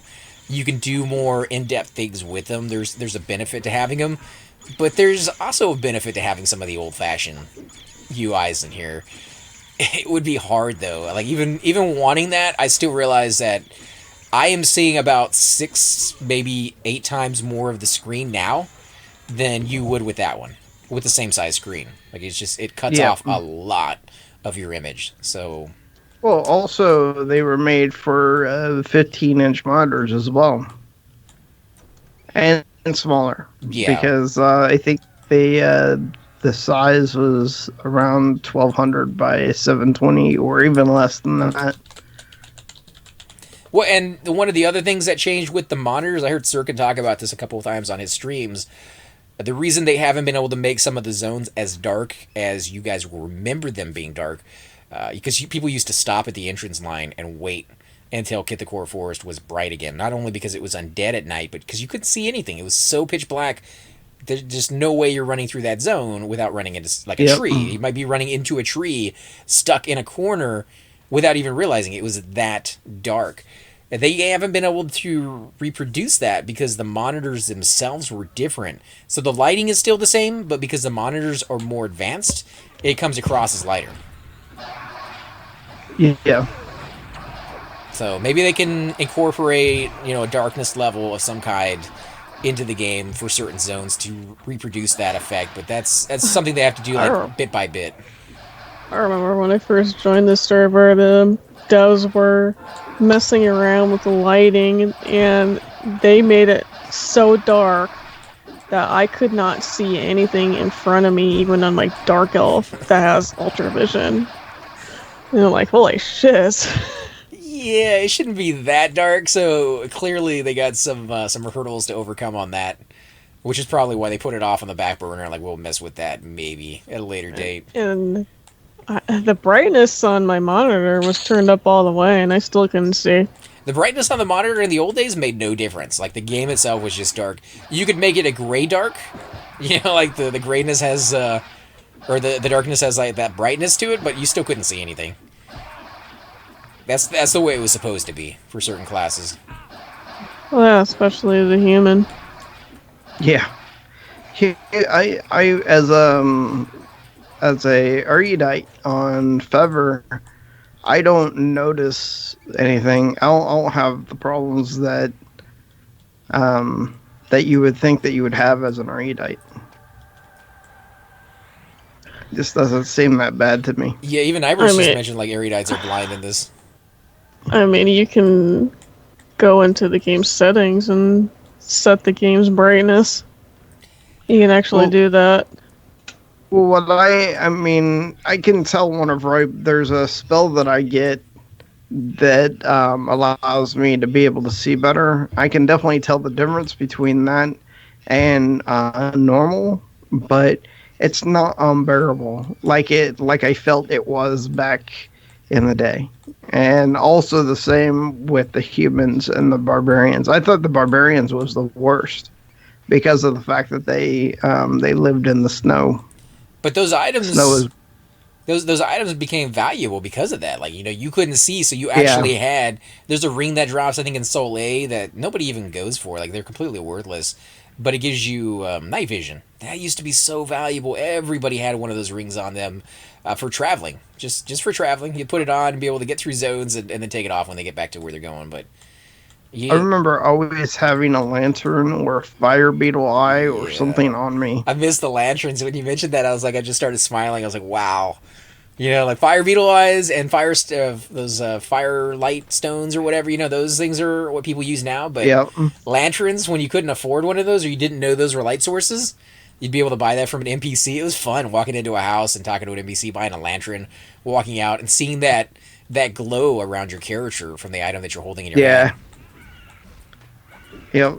It's like D&D given form, man. Like this was our imagination until these guys actually put it into graphical form for us. Good old EQ players. I always enjoyed seeing the GMs flex their power.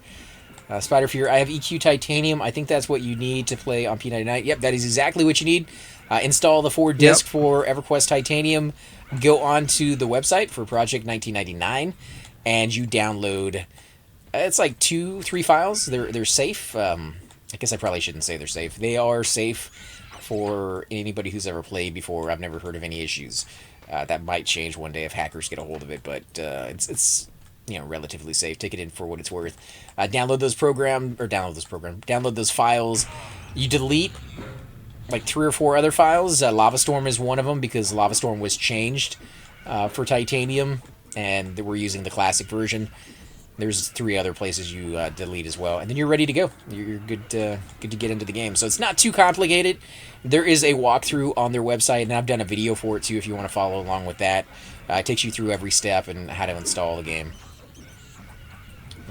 Did anyone else play the tutorial over and over again due to limited internet access way back then?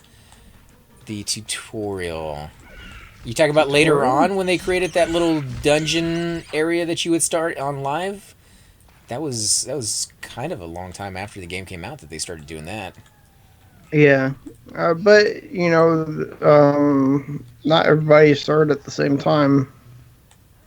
That's true. Oh, I gotta tell you, there's a time progression server on EverQuest 2 now that takes you back to the original island that you start on back whenever you first start EverQuest. Back when that was the free to play? Back whenever the game first came out in 2004, when you're on the boat with the captain and you're doing the menial tasks, and then you land on the island and there's a full quest line that gets you a full set of gear, and there's like a shark or an octopus that you fight in the water at the end of the game, or at the end of the tutorial. Do you remember any of that? No, I remember all of that. That island that you're talking about was later changed to the free-to-play part. So the game was technically free-to-play as long as you didn't leave the island. You could only get up to, I believe, like a max of 15 or something before all the creatures in there became gray to you. But there was tailoring and trade skills that you could do while you're in there, and shinies that you could go be... up to 20, I think it was, or something like that. I think you could, because you just couldn't get any more items. Like they only had like level 1 through 10 and 10 through 20 items available on that island.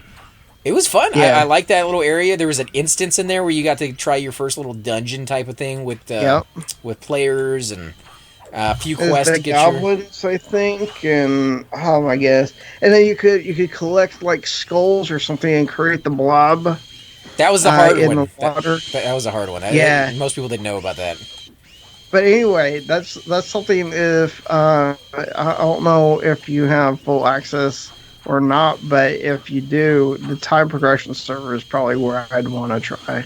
Right. To make characters. Just because that really, whenever I saw that, and I was like, okay, this is just going to be a time progression, but it's going to be the normal everything. And then whenever I saw myself on that boat, I was like, oh my goodness.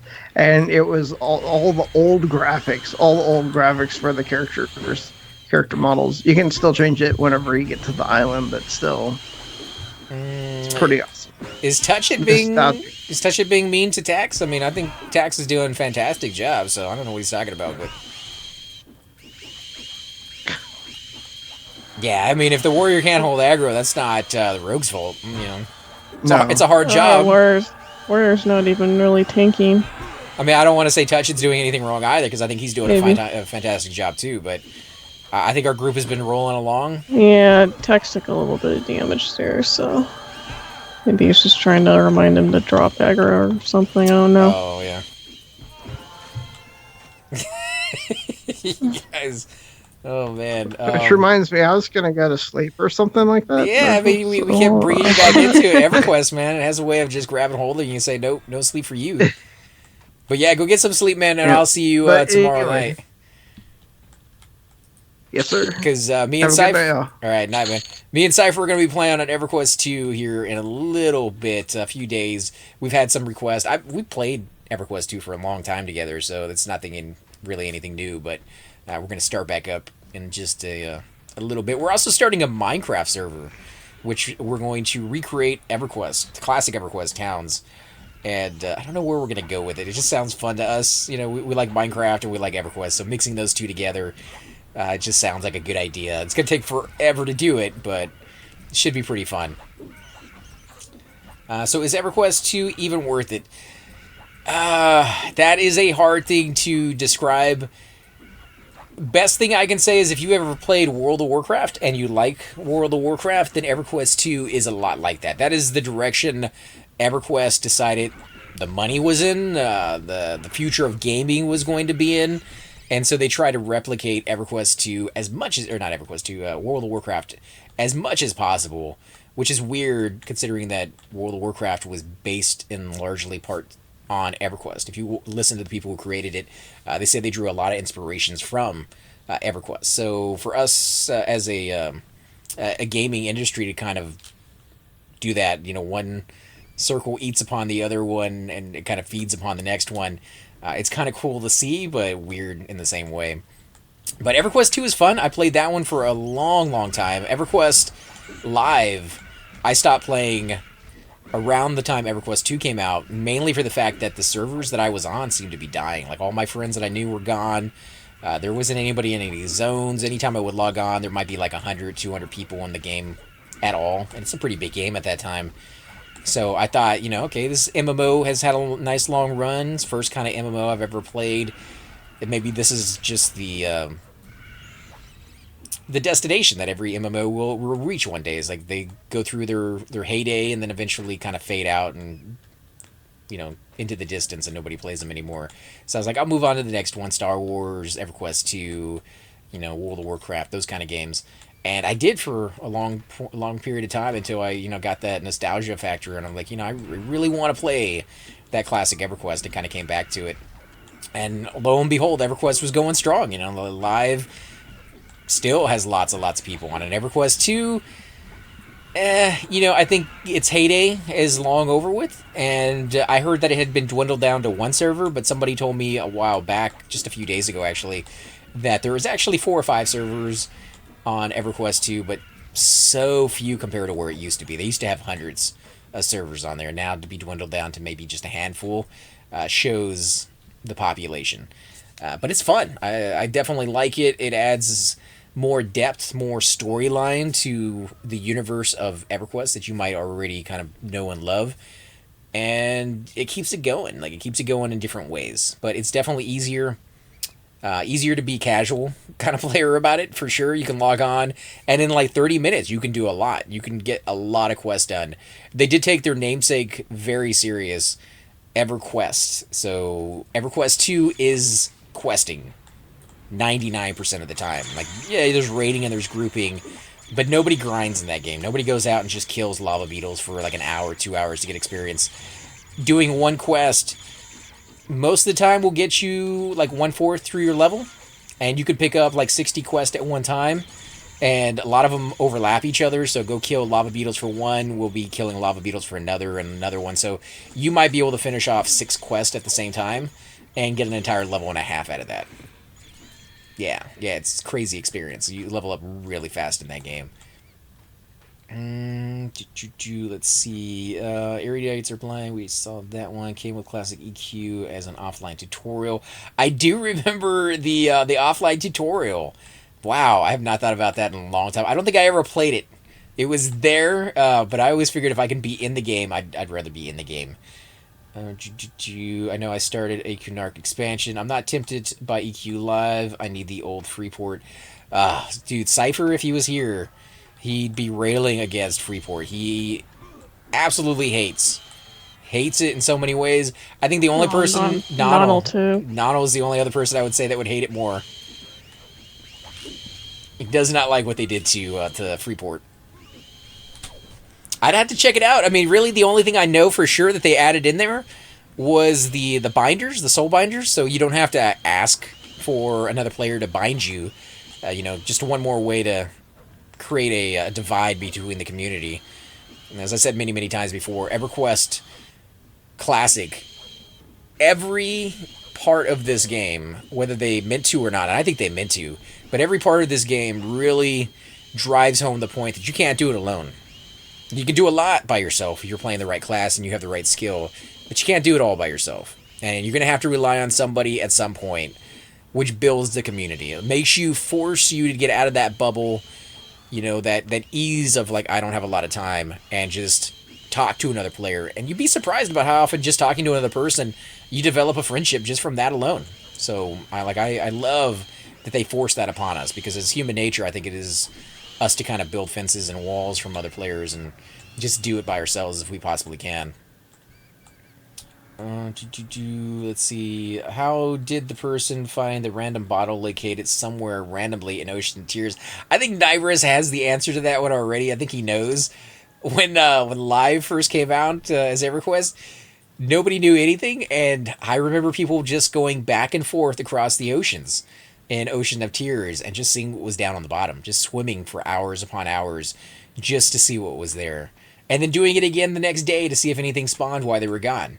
Like, it was crazy, the amount of effort, the randomness, the sheer coincidences that would happen with people, and the stories they would make up about it. AC Camp in Row is a camp that I remember famously being told just outrageous stories on how to get that ancient Cyclops to spawn so that you could get your, Spirit of Wolf boots. So many people said it had to be at a certain time. You had to wipe out the left-hand side of the zone and then the right-hand side of the zone. Certain NPCs had to be up, and the other ones had to be down. It got more outrageous as time went on. You had to spin around 4 times, throw bubblegum over your shoulder, and do the hokey pokey. It just. I remember when Jaybirds weren't even a quest; they were a campable item. Yeah, that was over in Degina, right? Yeah, I think so. I remember watching my brother camp them with a group. I think they realized that some items were uber, and they should have been a little harder than they necessarily were. They also didn't realize that camping was going to cause as many conflicts as it did. And you did have really bad players, or horrible people, I guess you used to say. Unfriendly people, maybe, was a better way of phrasing it. And Live, when it first came out, they didn't care about reputation. That wasn't a thing that they knew of, that was going to come back and bite them in the end. And so if they were level 35 and you were camping, say, the orcs in the commons, and they wanted the items that dropped off of there so they could do the faction over in Freeport, they would just come in. There's a group there already killing. They've been killing for several hours. They would just take it because they can. They're higher level. They can kill things in one hit. And, of course, you would petition to a GM and be like, hey, these guys just came over here and snagged our camp. And Sony had to create play nice policies saying, this is the kind of the way it is. If people were there, it's not necessarily we don't believe in camps, but we do believe in being nice to one another. And if you're purposely trying to make somebody else's playtime miserable, we're not going to stand by that. Now, I don't remember them doing very much most of the time. They just kind of would show up, tell people to play nice, and then leave, and the guy would continue camping the spot. That was the way it works over there. On P99 is different. If people are doing things, and I think people as a community kind of agreed that camping is part of the game. There's no way ifs, and, or buts about it. If you're camping a spot, it's legit. You were there first. Only reason you lose it is for a few exceptions. You all die. You have like a certain amount of time to get back, and raid rules are even more complicated. But you can't just swoop in and take somebody's camp. Otherwise, the GMs will show up and they won't be happy. They won't be happy that they have to, judge such, juvenile behavior, like the two of you guys can't work things out. But if you try to work it out with the other guy and he doesn't try to work it out with you, then when the GMs do show up, Serkin has said many times before, the party that is being, obtuse and uncooperative is the guys that are going to suffer, and they're going to suffer a lot. So don't be that guy, be friendly, help out your fellow community. Let's see. So is EverQuest? Yeah, we already read that. I love Rotanga race in EverQuest 2. So unique. They did have several races in EverQuest 2 actually, where they did the flying mounts, when they introduced those, they had almost a upside down Star Trek Enterprise that you would be able to fly upon, and they had these rings, I guess is the best way to describe them, like floating pixels of shiny particles in the air that you would have to fly into, and you're racing the clock. It was kind of cool. You got to see the entire zone. You got to fly around. It added challenge. You would think that controlling, a flying mount would be pretty straightforward, but they added like speed boost, almost like a Mario Kart kind of thing.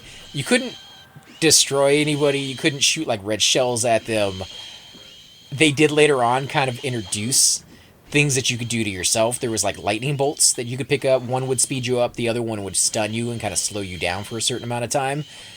And if you stole all the good ones, the only ones that would be left would be the bad ones on those races. And so therefore, either they just didn't get the speed boost or they got shot because they didn't know what they were doing, which was kind of fun. Like it's a Mario Kart and an Everquest game, which is where I really think that custom content that players could make would kind of come into play, because you have people with lots of different backgrounds. Some people are coming over from first-person shooters, and maybe they might be incorporate some of the techniques that first-person shooters do really well, or maybe they're coming over from racing games, maybe they're coming over from building games, maybe they just have a really good background on creating dungeons, and therefore you'd get some of these crazy maps that GMs and game designers just do not have the time to make when they're trying to make everything else work on a larger scale that players are able to do. So I really do hope Pantheon kind of pulls that in there. I do know that Project 1999, the guys that run that Nobog, Rogan, Sirkin,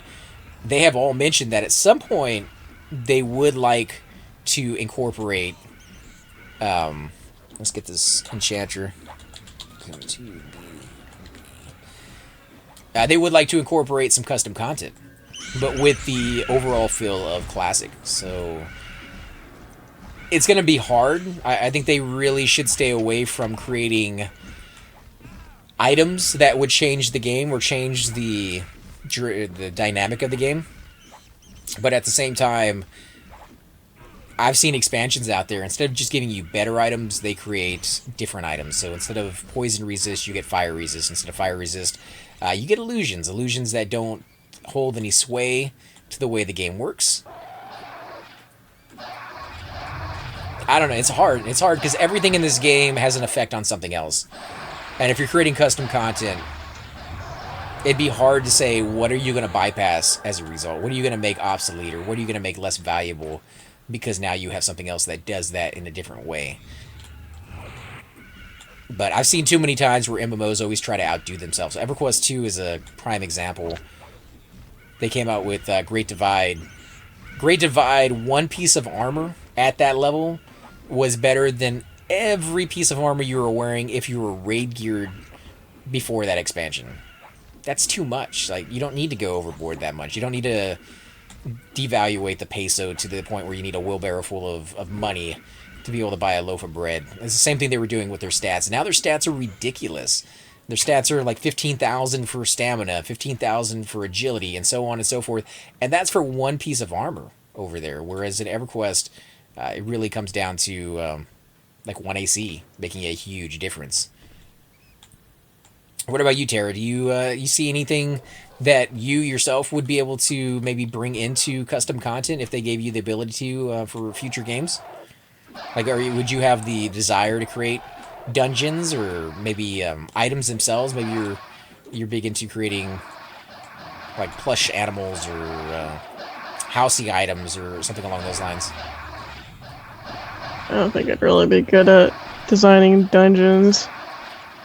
Because EverQuest 2 did have the ability to build houses. You could design your own house, and I love that aspect of that game. I was big into that. Yeah, I don't think I'd be good at stuff like that. I mean, items, I might be able to come up with a few good ideas. Like, you know how mages have all those really fun items that they can summon? Yeah. Like, maybe come up with more of those. I like fun stuff like that. See, yeah, and that everybody could bring something different to the table. So the fact that you would go more towards, the playful side of the gameplay, fireworks. I know EverQuest had fireworks in them. They weren't as They weren't as detailed as I would like. There wasn't as many of them as they could have had. But it was fun, like, just throwing weird stuff in there and giving the players the ability to do that, or at least to experiment with it, maybe on like a test server, and if enough people liked it, then incorporate it into the final game.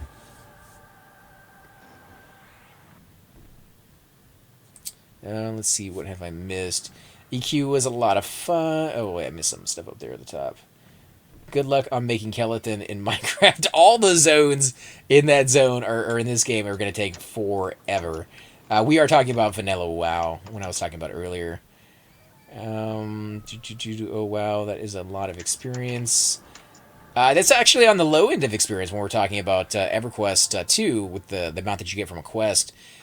You get a lot of experience for some of those. In fact, shinies, for those of you who are not completely aware of what a shiny is, it is a shiny pixel on the ground. They came in different colors. Yellow is the most common. And it would be part of a collection. So you'd get like a red beetle. You'd subscribe it to a book of its own. It's a collection book. And you may have 7 different color beetles in that collection. And once you got all 7 of those, the collection would be finished, and you'd go to a certain NPC and turn it in. So almost a quest-like. The shinies would be found throughout zones, just randomly on the ground, shining. And you'd run up to them and loot them. Like you would any item, you'd kind of pick it up. It would take a few seconds, so you'd get beat on, you'd get interrupted, and you wouldn't be able to grab it. Those items alone, just shinies alone, if you had about 1,000 plat, you could level up your entire tune to max level just turning in shiny collections. Like, that's the amount of experience you get out of Quest in that game. It's massive. It's crazy. It's fun. It's short term because you eventually peak out, and there's not much more for you to do. I think, longevity is something that most MMOs don't take into account as much as they probably should. They need to add translocators as well, so no more community boat rides. I love the community boat rides. In fact, Everquest 2 had some crazy transportations in that one. One of the most favorite zones that I could go to had a hot air balloon. And it was a very, very slow hot air balloon. Unfortunately, it was a one-seater. Multiple people could go up to the NPC and talk to him at the same time, and he would summon each and every single person a hot air balloon. Multiple people would be stuck in like one hot air balloon. You wouldn't be able to see them, but if they were spaced out apart enough, you'd actually be able to see like a line of hot air balloons in front of you with the people inside looking around and doing emoticons and all that kind of stuff. So beautiful to just ride very slowly over a zone. I don't know how many of you guys had amusement parks when you were growing up. I had Astroworld here when I was a kid. No longer exists anymore. The thing was shut down a long time ago. But they had these carts that would go over the entire park. You just kind of sit in them, and they would get you from one side of the park to the other. Very beautiful from that height. And those kind of air balloons kind of brought back that memory of sailing high above the sky. You wouldn't be able to see the mobs. They kind of be... they weren't there, because they didn't want you like clicking on them and finding out what level they were and what kind of stuff was there. But you got to see the landscape. You got to see the water, the smoke and the mist coming off of the water in certain areas, geysers, and just this different perspective than you ever got to see before. Because this game really wasn't about height. There's not a lot of places you can go into Everquest and see a very, very large height. I believe we're taking on a lava beetle over here. Yeah, unless you go to Eastern Waste just in front of Kill and you fall off that big old ledge and you like die for 20k hit points. Right. There's a few places, but overall, like, height wasn't a huge thing for this game. I remember people having conversations on boat rides. Yeah, people would... Because they were so long, and like people would just be talking to each other in OOC. And it wasn't a straightforward thing either. Like, you weren't just going from point A to point B. If you take the boat, it stops at multiple places along the way. You'd see like the mermaids out there. You'd see seafarers. You'd see guards, towns, people that you could talk to. Like, it really made you want to explore more than it was just like, I'm going to Freeport or I'm going to Butcher Block. Of course, I'm sure each one of you guys have a horror story about falling off the boat, right? I mean, I'm sure you do, right? On this server, Was it just me? when I was leveling up my cleric, level 24, I went over to, actually no, level 17 I intended to go to Kern's Tower. I almost made it to Field of Bones, got jumped by a goblin and gated out and went back home. But I came back at level 24 to start hunting in Lake of Ill Omen, and I remember for some reason, whenever I would zone into Timmer's Deep, the load screen would take forever, and there was one time it took so long that the boat left without me, and so I was in the water in Timber's Deep, and I had to swim to my destination. Oh man, and Thum knows all about that. And you can't just like swim past the boundary points in that game or in this game. You gotta be riding the boat to get from one zone to the other in certain places. And Thum learned that the hard way as well. But I don't know. It's Yeah. so funny.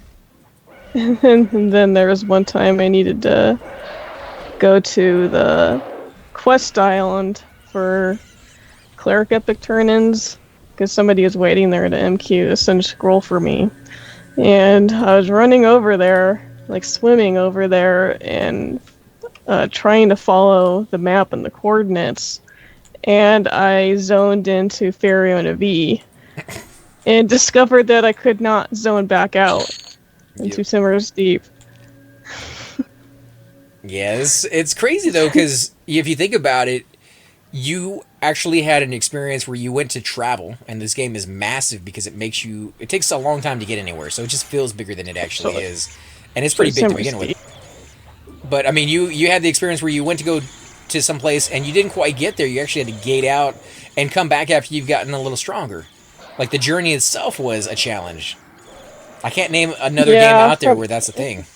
From there, I decided the best course of action was to go to Ogre Island and just go straight south instead of trying to go straight to the island from where I was. Strategy. Just go straight south until I reach like a certain coordinate or I think chessboard or something, and then just go from there. Iguana over here. Where did he come from?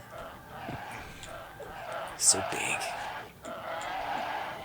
Booyah! In your face, Guano. Let's see, what did he drop? He dropped a backpack, large soil backpack. That is a nice item. Let me link it for everybody.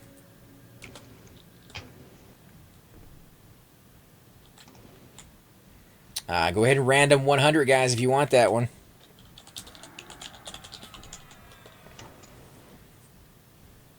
Oh, man. All right, let's see. I could use a weight reduction backpack on this guy. It's big bucks, no whammies. Wow, 86. 0, yay! Somebody got a 0, holy crap. That is usually my roll right there. 87.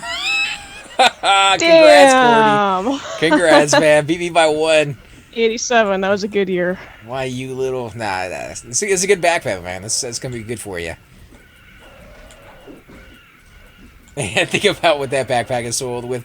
You know, those guys aren't the cleanest. They definitely are not the cleanest. Roll for legs now? What do we get for legs? Attack's got 23. Did we get another item? What are we rolling on? I don't know. I guess I'll roll anyways. Nah, man, that's yours, Cord. You got the random on that one. It's all yours. Look how the numbers just steadily increased. Wow, 90. So I don't know what we're rolling on, but you won. I don't know either.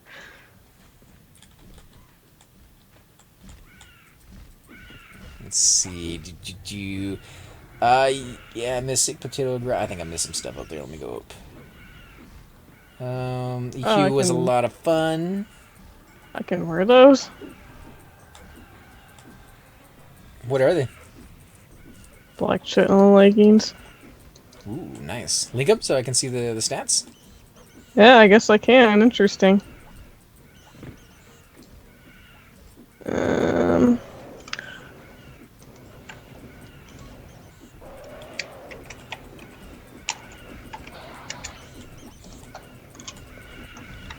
go. Black chin leggings. 7 AC, 10 hit points, 10 mana. Cool. It's not a huge upgrade. You don't have any mammoth hide leggings yet? No, to be honest, I was kind of fashion questing. And I like the Tismec, the way it looks. Alright, so we're going to lose our warrior here. Thankfully, we still have a paladin as a backup, so he will be able to tank for us. In fact, I think he's been pulling anyways, so... yeah, EQ was really good, and for a long time there, when it first came out, it was a lot more like EverQuest Classic than it was like World of Warcraft. It was over time that it went down that route more and more. Now it's just bare and streamlined for high-level content. Yeah, again, I think the game companies don't realize what they're doing. By creating more high-level content, they erase all the lower-level content, and then they wonder why people are running out of things to do, even though the game's been out for like 10 years, because they only have like 7 zones that they can go to, and when they come out with the new expansion, they up the level limit, and again, only have like a handful of zones to go to, because nobody goes to the older zones anymore, so... They need to stop pushing the boundaries of the level and just be like, okay, we're level 50, and that's the highest we're going to get. It's going to be incredibly hard to get to level 50, and we don't expect anybody to get to level 50 within the first 7 years of the gameplay. Like, make it that hard. Make it where even a casual player is probably going to take like a decade to get to that point. And that will give them plenty of places to go to along the journey, plenty of... you know, mid-range, low-level, high-level content, and the neckbeards will get to the very, you know, top tier and be able to, you know, kind of hold it over everybody for a long period of time, but they're going to be able to do that anyways, so... I don't know. I like slower the better, I think, at the end. I really enjoy the housing, guild housing concept EQ had. So did I, and I did a lot of it. The point where I stopped... was when they started giving you the ability to have multiple houses. And I thought that was a little bit of a cheat. I do realize that people needed it. I got to the point where I had so many house items on my tunes that I had to create my own guild. And I got my guild up to a tier 2 guild hall located in Freeport. and put all my housings in there. In fact, I did a video of it where I showed it off to Thoom. And I have like a Halloween section. I have a Christmas section. I have my arts and... museum section. Like, it's massive, the amount of items you can get in that game, and I didn't even have all of them. And lately, when I go back and look at some of the stuff they have in EverQuest 2 now, I see I'm so far behind the curve on getting all those items that I think if I went back, I'd go nuts trying to collect them all. But it's a lot of fun decorating. I don't know why, guys. It's just you'd have to get into it to realize just how addictive it gets. You know, putting a picture on the wall doesn't sound entertaining, but it is. It's crazy how addictive that is. And you could make your own furniture in that game. If you wanted to be a carpenter, you could actually make your own furniture. Let's see. Instead of horizontal progression, you had lateral progression. I think they need something like that, for sure. They need to go outwards more than upwards. And they don't do it. I've never seen anybody do it, really. Alright, tired of typing messages. Just have them not sent because of all of these BS mod settings. Just had a long one deleted piece. Sorry about that, Potato Gratin. There is a automatic mod, you know, doing the channel. I didn't see it get deleted though, so maybe they've made some changes to MooBot. I don't have to go in there and look at that, but yeah, I do apologize for that, man. It reminds me of the Rift with their collections. I don't think it was very original in the way that it worked, but it was highly addictive, man. When you saw shinies, people would freak out. People would run away from the group or the raid to get those shinies. Some of them were very valuable and gave really good rewards, but they would risk themselves dying and possibly training the entire raid force to get them. So yeah, like, it worked. It was a good addition. I kind of wish that they were in this one. I think it would work. I think shinies in this game would be fine. I don't know what the rewards would be, and I don't think they should be as plentiful as they are in EverQuest. I think they should be super rare, and yeah, I think people would go out of their way in a Plan of Hate raid to stag them first, but...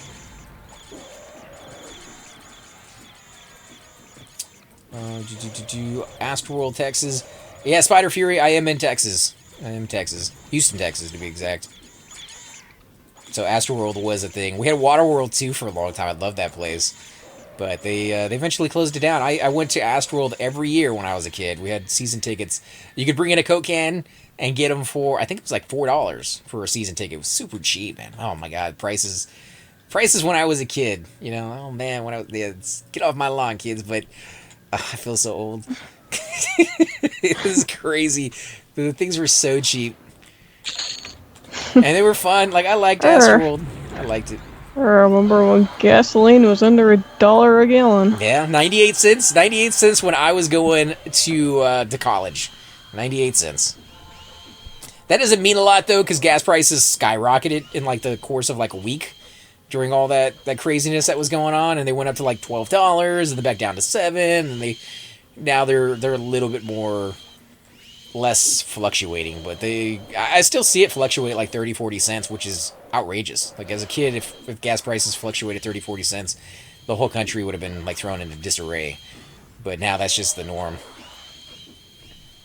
There was another vanilla WoW travels that were great.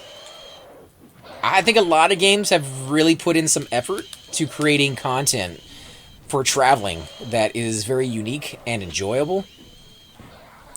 Unfortunately, I don't know who it is. I don't know if I should say they're the minority or the majority, but they definitely seem to win the argument when it comes to game designers on making things simpler and easier to get around. You know, teleportation stones so that I can travel to any zone that I want to with a click of a button. Items that I can have on me so I can travel to whatever zone with a click of a button.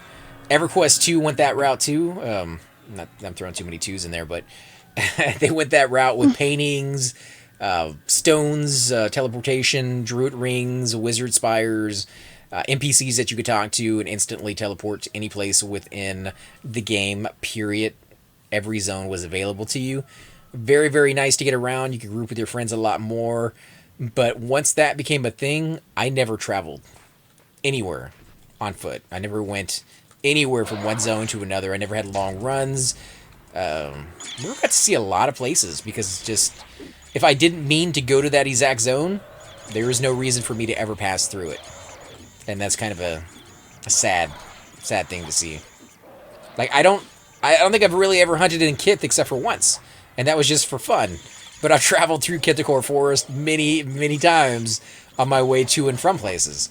And so I know that zone. And if that's the only thing that can bring me to that zone is traveling through it, at least it still brought me to that zone. At least it's not a dead zone. And because I'm traveling through it, sometimes you run across people. So, I don't know. I like the slower way, as I said many times before. Going from the Night Elf areas to Westfall was always great. Think about what that bag is. So, I'm confused. Is he talking to YouTube? He needs to switch to Twitch. A lot more profit to be made on Twitch compared to YouTube. I don't know about that. Like, I have a channel on YouTube and I have a channel on Twitch. I make absolutely nothing from Twitch. Twitch is, unless you have a certain number of followers, and it's a lot of followers, to be able to get to become a member. To become affiliate, that is something they recently added, so people can like donate bits or I'm not sure how it all works on there, but Twitch I've never made any money with. I do for fun because I can touch base with all you guys out there. YouTube, I make money from the commercials. So anytime you guys watch a commercial on there, you guys help support my channel, and all the money that I make from my channel, I use to put back into my channel. I buy more games, the games that you guys ask me to do videos for. I buy better, mics and monitors and things of that sort. Just recently bought a new Xbox One, or my first Xbox, I guess I should say Xbox One, to do Halo, Gears of War, and Destiny games for, and a few other ones as I get Steam keys for them. But, yeah, that's the only way I make money from it, is from the ads. I hate it too. I don't really like putting ads on there, but I think of it this way. With YouTube, they are fairly decent with the ads. They're, most of the time, occasionally they throw something weird in there, but most of the time they're geared towards what you watch.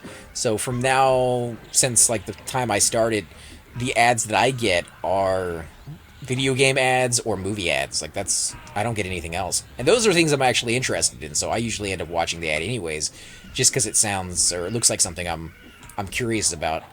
I also only put an ad at the beginning of the video and an ad at the end of the video, and they're always skippable.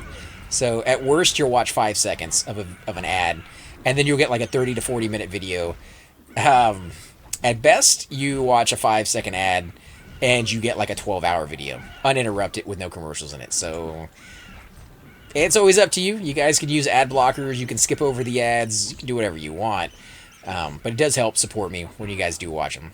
So it is what it is. It's there, and hopefully, if you guys want to see a lot more videos, you guys are willing to put through 30 seconds of an ad. But other than that, I don't know how to make money on here.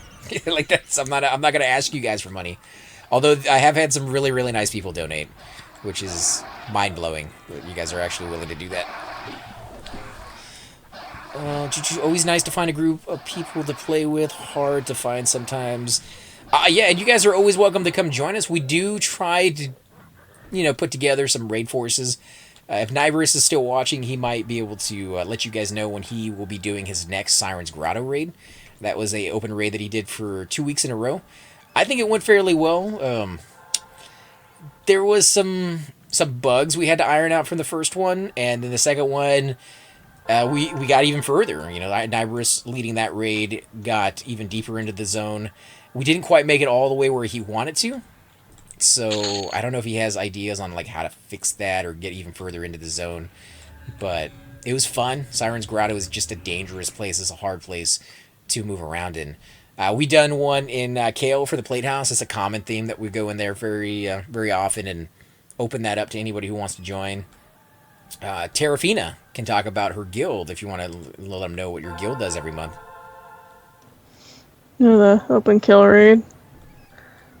And We try to do that like every month, usually the last Friday of every month. This month we're doing it on the 23rd. And that's usually 9 Eastern Standard Time, right? Yep. Is when it starts, and it will go as long as people are there, right? Yeah.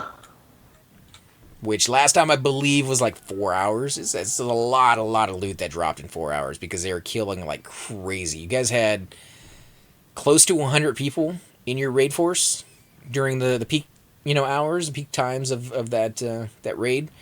And you guys killed Vindy, you guys killed, tons and tons of mobs, and it was really fun. Alright, Cords, take it easy, man. Or Cordy. And we'll catch you soon, man. Okay, so I guess I am going to be pulling now, so things are going to get a little bit stickier. Lost our main tank here. I have to pay attention a little bit more now. Honestly, with the number of viewers for Everquest, Twitch has the greater ability to make money. However, a combination of a strong Twitch presence with YouTube's will do well. I mean, you guys probably watch more Twitch and YouTube than I do. I had never watched YouTube before I made my first video, and I had never watched Twitch before I started twitching. So my knowledge of both of these have come just from experience and from what I've heard from other players out there. How do you make money on Twitch? Like, what's the common currency on that? Like, what are they doing with it that they can make money with it? Are there ways that I can play ads on here? Is that what it is, or are they just getting it from donations? You can partner with Twitch. Yeah, I think they do run ads. Like, I think you can even control when you run the ads. And they also have things like, bits and people cheering and everything. And it's basically people making donations, I think. That's how it is. See, I'd rather do the ads than the donations, because the ad, all that's costing you is like 30 seconds, maximum, 5 seconds, hopefully, for a really, really fast commercial. I don't want to take money from people's pockets, if I can help it. And I don't want to over-bombard them with commercials either, because commercials nowadays, I am the last person who would ever do that to you guys. You could hear me rail on the way they work with commercials these days and how they actually cut out pieces of the movie so they can fit more commercials, and it drives me nuts. I hate it. I absolutely hate that. I'll never do that to you guys. No commercials, interruptions in my videos. Only at the beginning and only at the end. And of course, I think that people can pay to, like, it's like a membership to your channel to where they don't have to see any of the ads at all. Well, it's kind of cool that there's people out there who Like want to be part of your channel that subscriptions or much. something. I think that's only for members, though, is what you're talking about.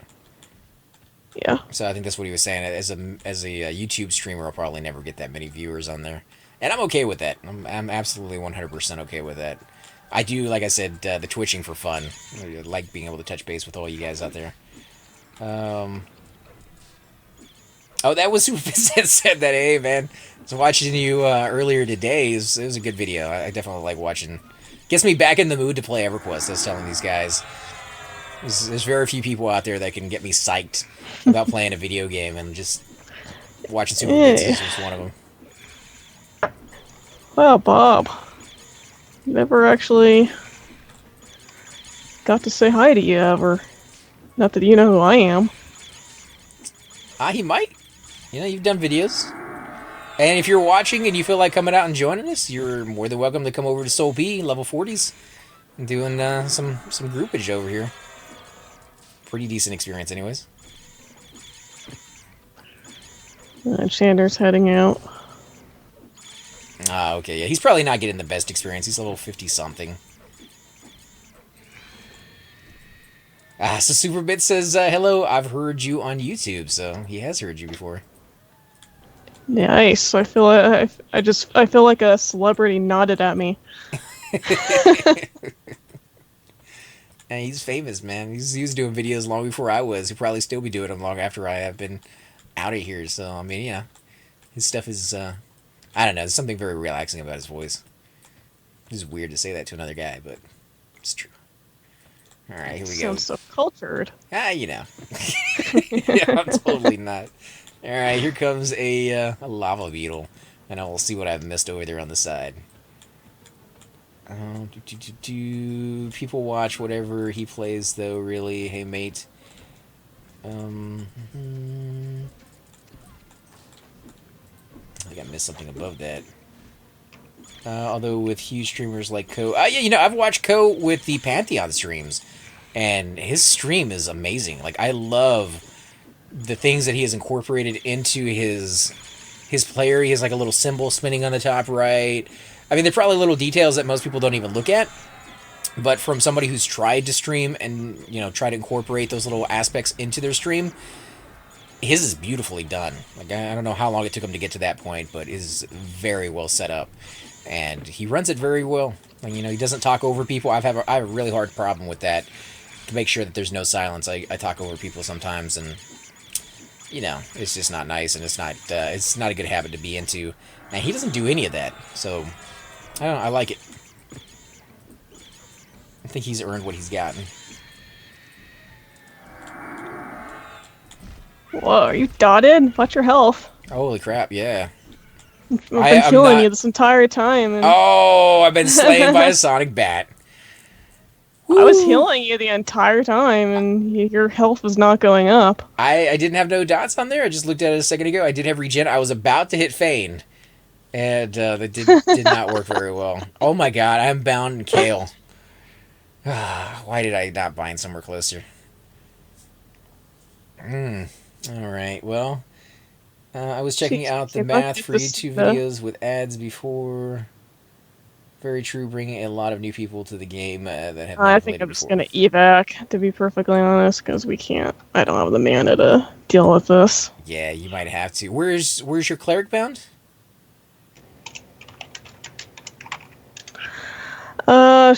She's bound in WC.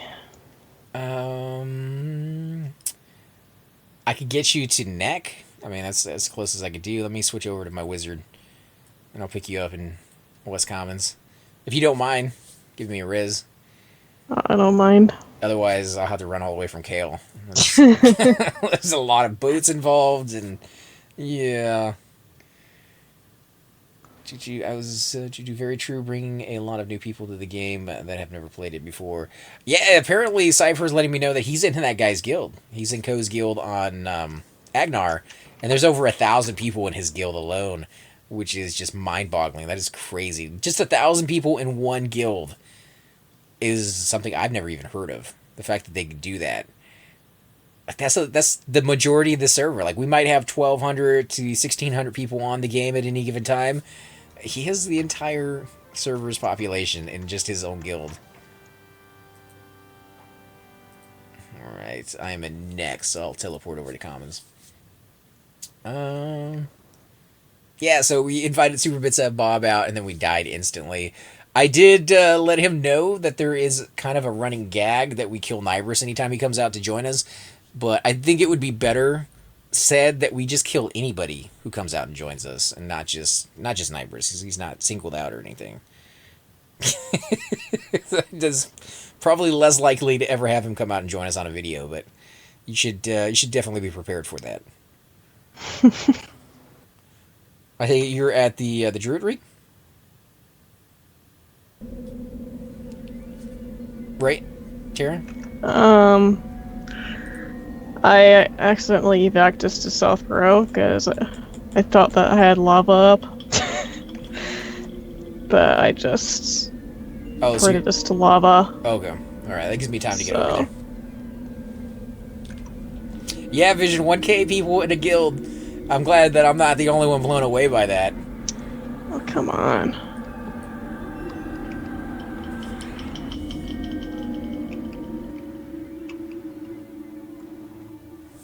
I haven't even gotten a shaman in that range at the moment, otherwise I'd be there. Well, we'd kill you off anyways, probably, but... Yeah, we got lower level 10s. We were doing lower Guck earlier today, actually, at... we had level 30s kind of range. Oh, man, I was losing my bearings here. Wizard. Who uses wizard ports?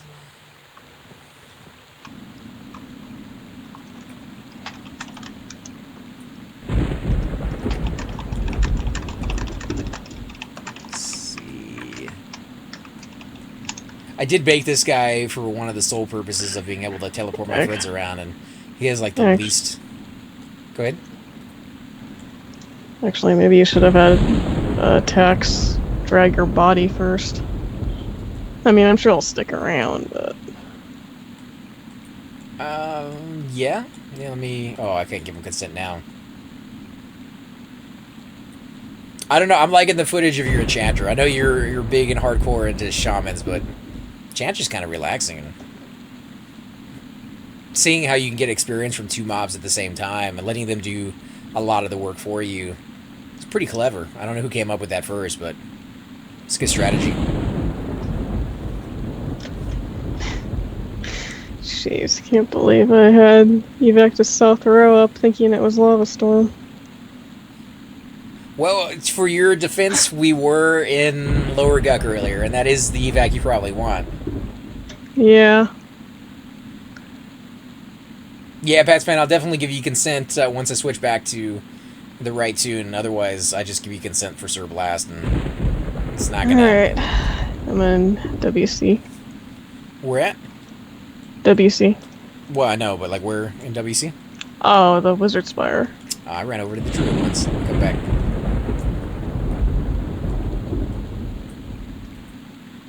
Guy has a weapon on him. Doesn't look like a regular one.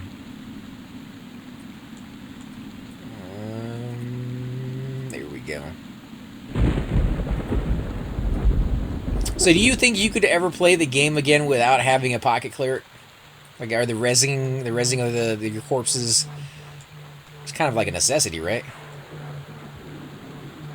Well, yeah, especially for raids. It's kind of important to have your clicky. It really just saves you a lot of time recovering from wipes. No, I just meant from, like, you as a personal standpoint. Because I get spoiled with my cleric. Anytime I die on him, I don't really care, because I can just res myself. But when I play other classes, especially, like, my Shadow Knight, the corpse runs are dreadful. Like, they're pretty extensive at that level that he's at. He's right in between, like, clerics actually having a res. So when he dies, he just has to run back. I don't know. Like, if they ever wiped the server, if they made a whole new server, could probably do it. I mean, I had fun leveling this tune. Let's see. I honestly think that seeing viewers who can also be part of your experience is huge. Yeah, I love that. I definitely love being able to touch base with you guys in a real time kind of way rather than just comments left on a video, which is why I try to do these as much as possible. Having everyone on a single server is beneficial in my opinion. I like that. I just Agnar breaking up the zones into different instances could be fun. It could be interesting, but I do remember back in the day when they had that many players in a single zone, everything in the zone was capped, including like random mobs and hallways. That spawn point was capped by somebody or a group of people sometimes for one little mob that would spawn every 29 minutes. Why they waited for a better spot to open up. That allowed players who were like super low level and not meant to be in a zone to go in there and get no trade items because they didn't have any fear. Everything was killed immediately, and as long as they were somewhat careful about what they were doing, they didn't run into any mobs. So kind of cool. That's not something you run into too often in modern MMOs, and especially with instances, it's kind of like not a thing at all. And you won't see that on Agnar, really, I guess, at any point. But you'll see it on here. Some days you'll walk into Seb. Just not too long ago, we were in Seb, and everything was camped. We decided to go in and do the jail. Like, nobody kills in the jail. Like, it's not a place that drops anything, and not very good loot. How do you spell his name again? Tax? It's Tacctc, right? No, Tackz. Tackz? Mm-hmm. Yeah, that's what I thought. There you go. So, I don't know, I ended up going link dead inside the jail anyways, and I wasn't able to log in for about a week and a half. Of course, nobody was in that area. I was able to gate out. I think Everquest, or at least here on Project 1999, they give you a little bit of a leeway, kind of when you first zone into a game, like a 3-second head start from mobs immediately attacking you, as long as you don't move. So I was able to cast my gate, and about a second before it went off, that's when the mobs started making a beeline towards me. And they were only a few feet away from me. Thankfully, it went off before they got there. Otherwise, I would have been dead meat for sure. Let's see. How many people are in Kale? Somebody must be in Window. I see a lot of ogres sitting here at the entrance.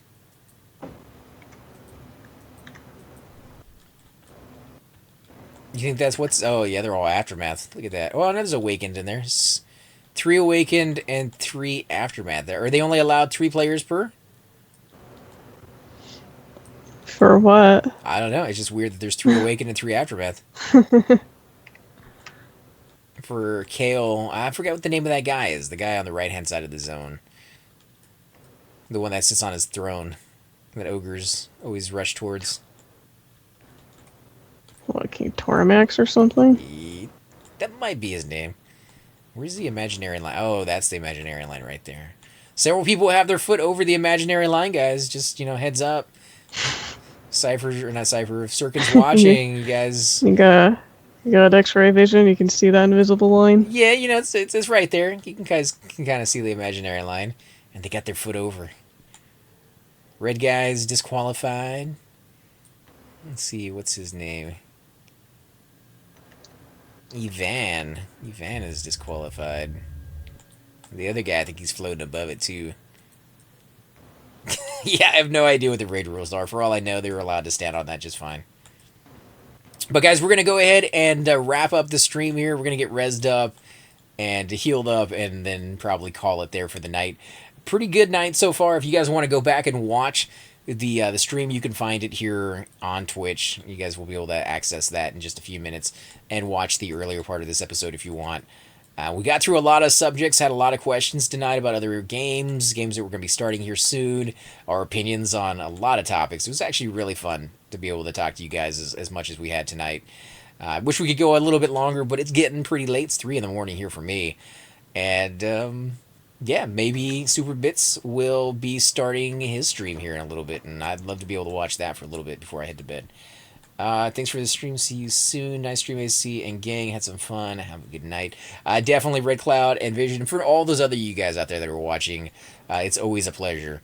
Remember, if you see us in game, give us a tell. Let us know if you want to come out and join us. Some days we are just doing something very specific. Other days we're just waiting to see what is available. And if we have a lot of you guys send us messages, we'll put something together. Now, for those of you who missed earlier in the stream, we will at some point later this week be putting a open raid to get everybody their keys for Seb.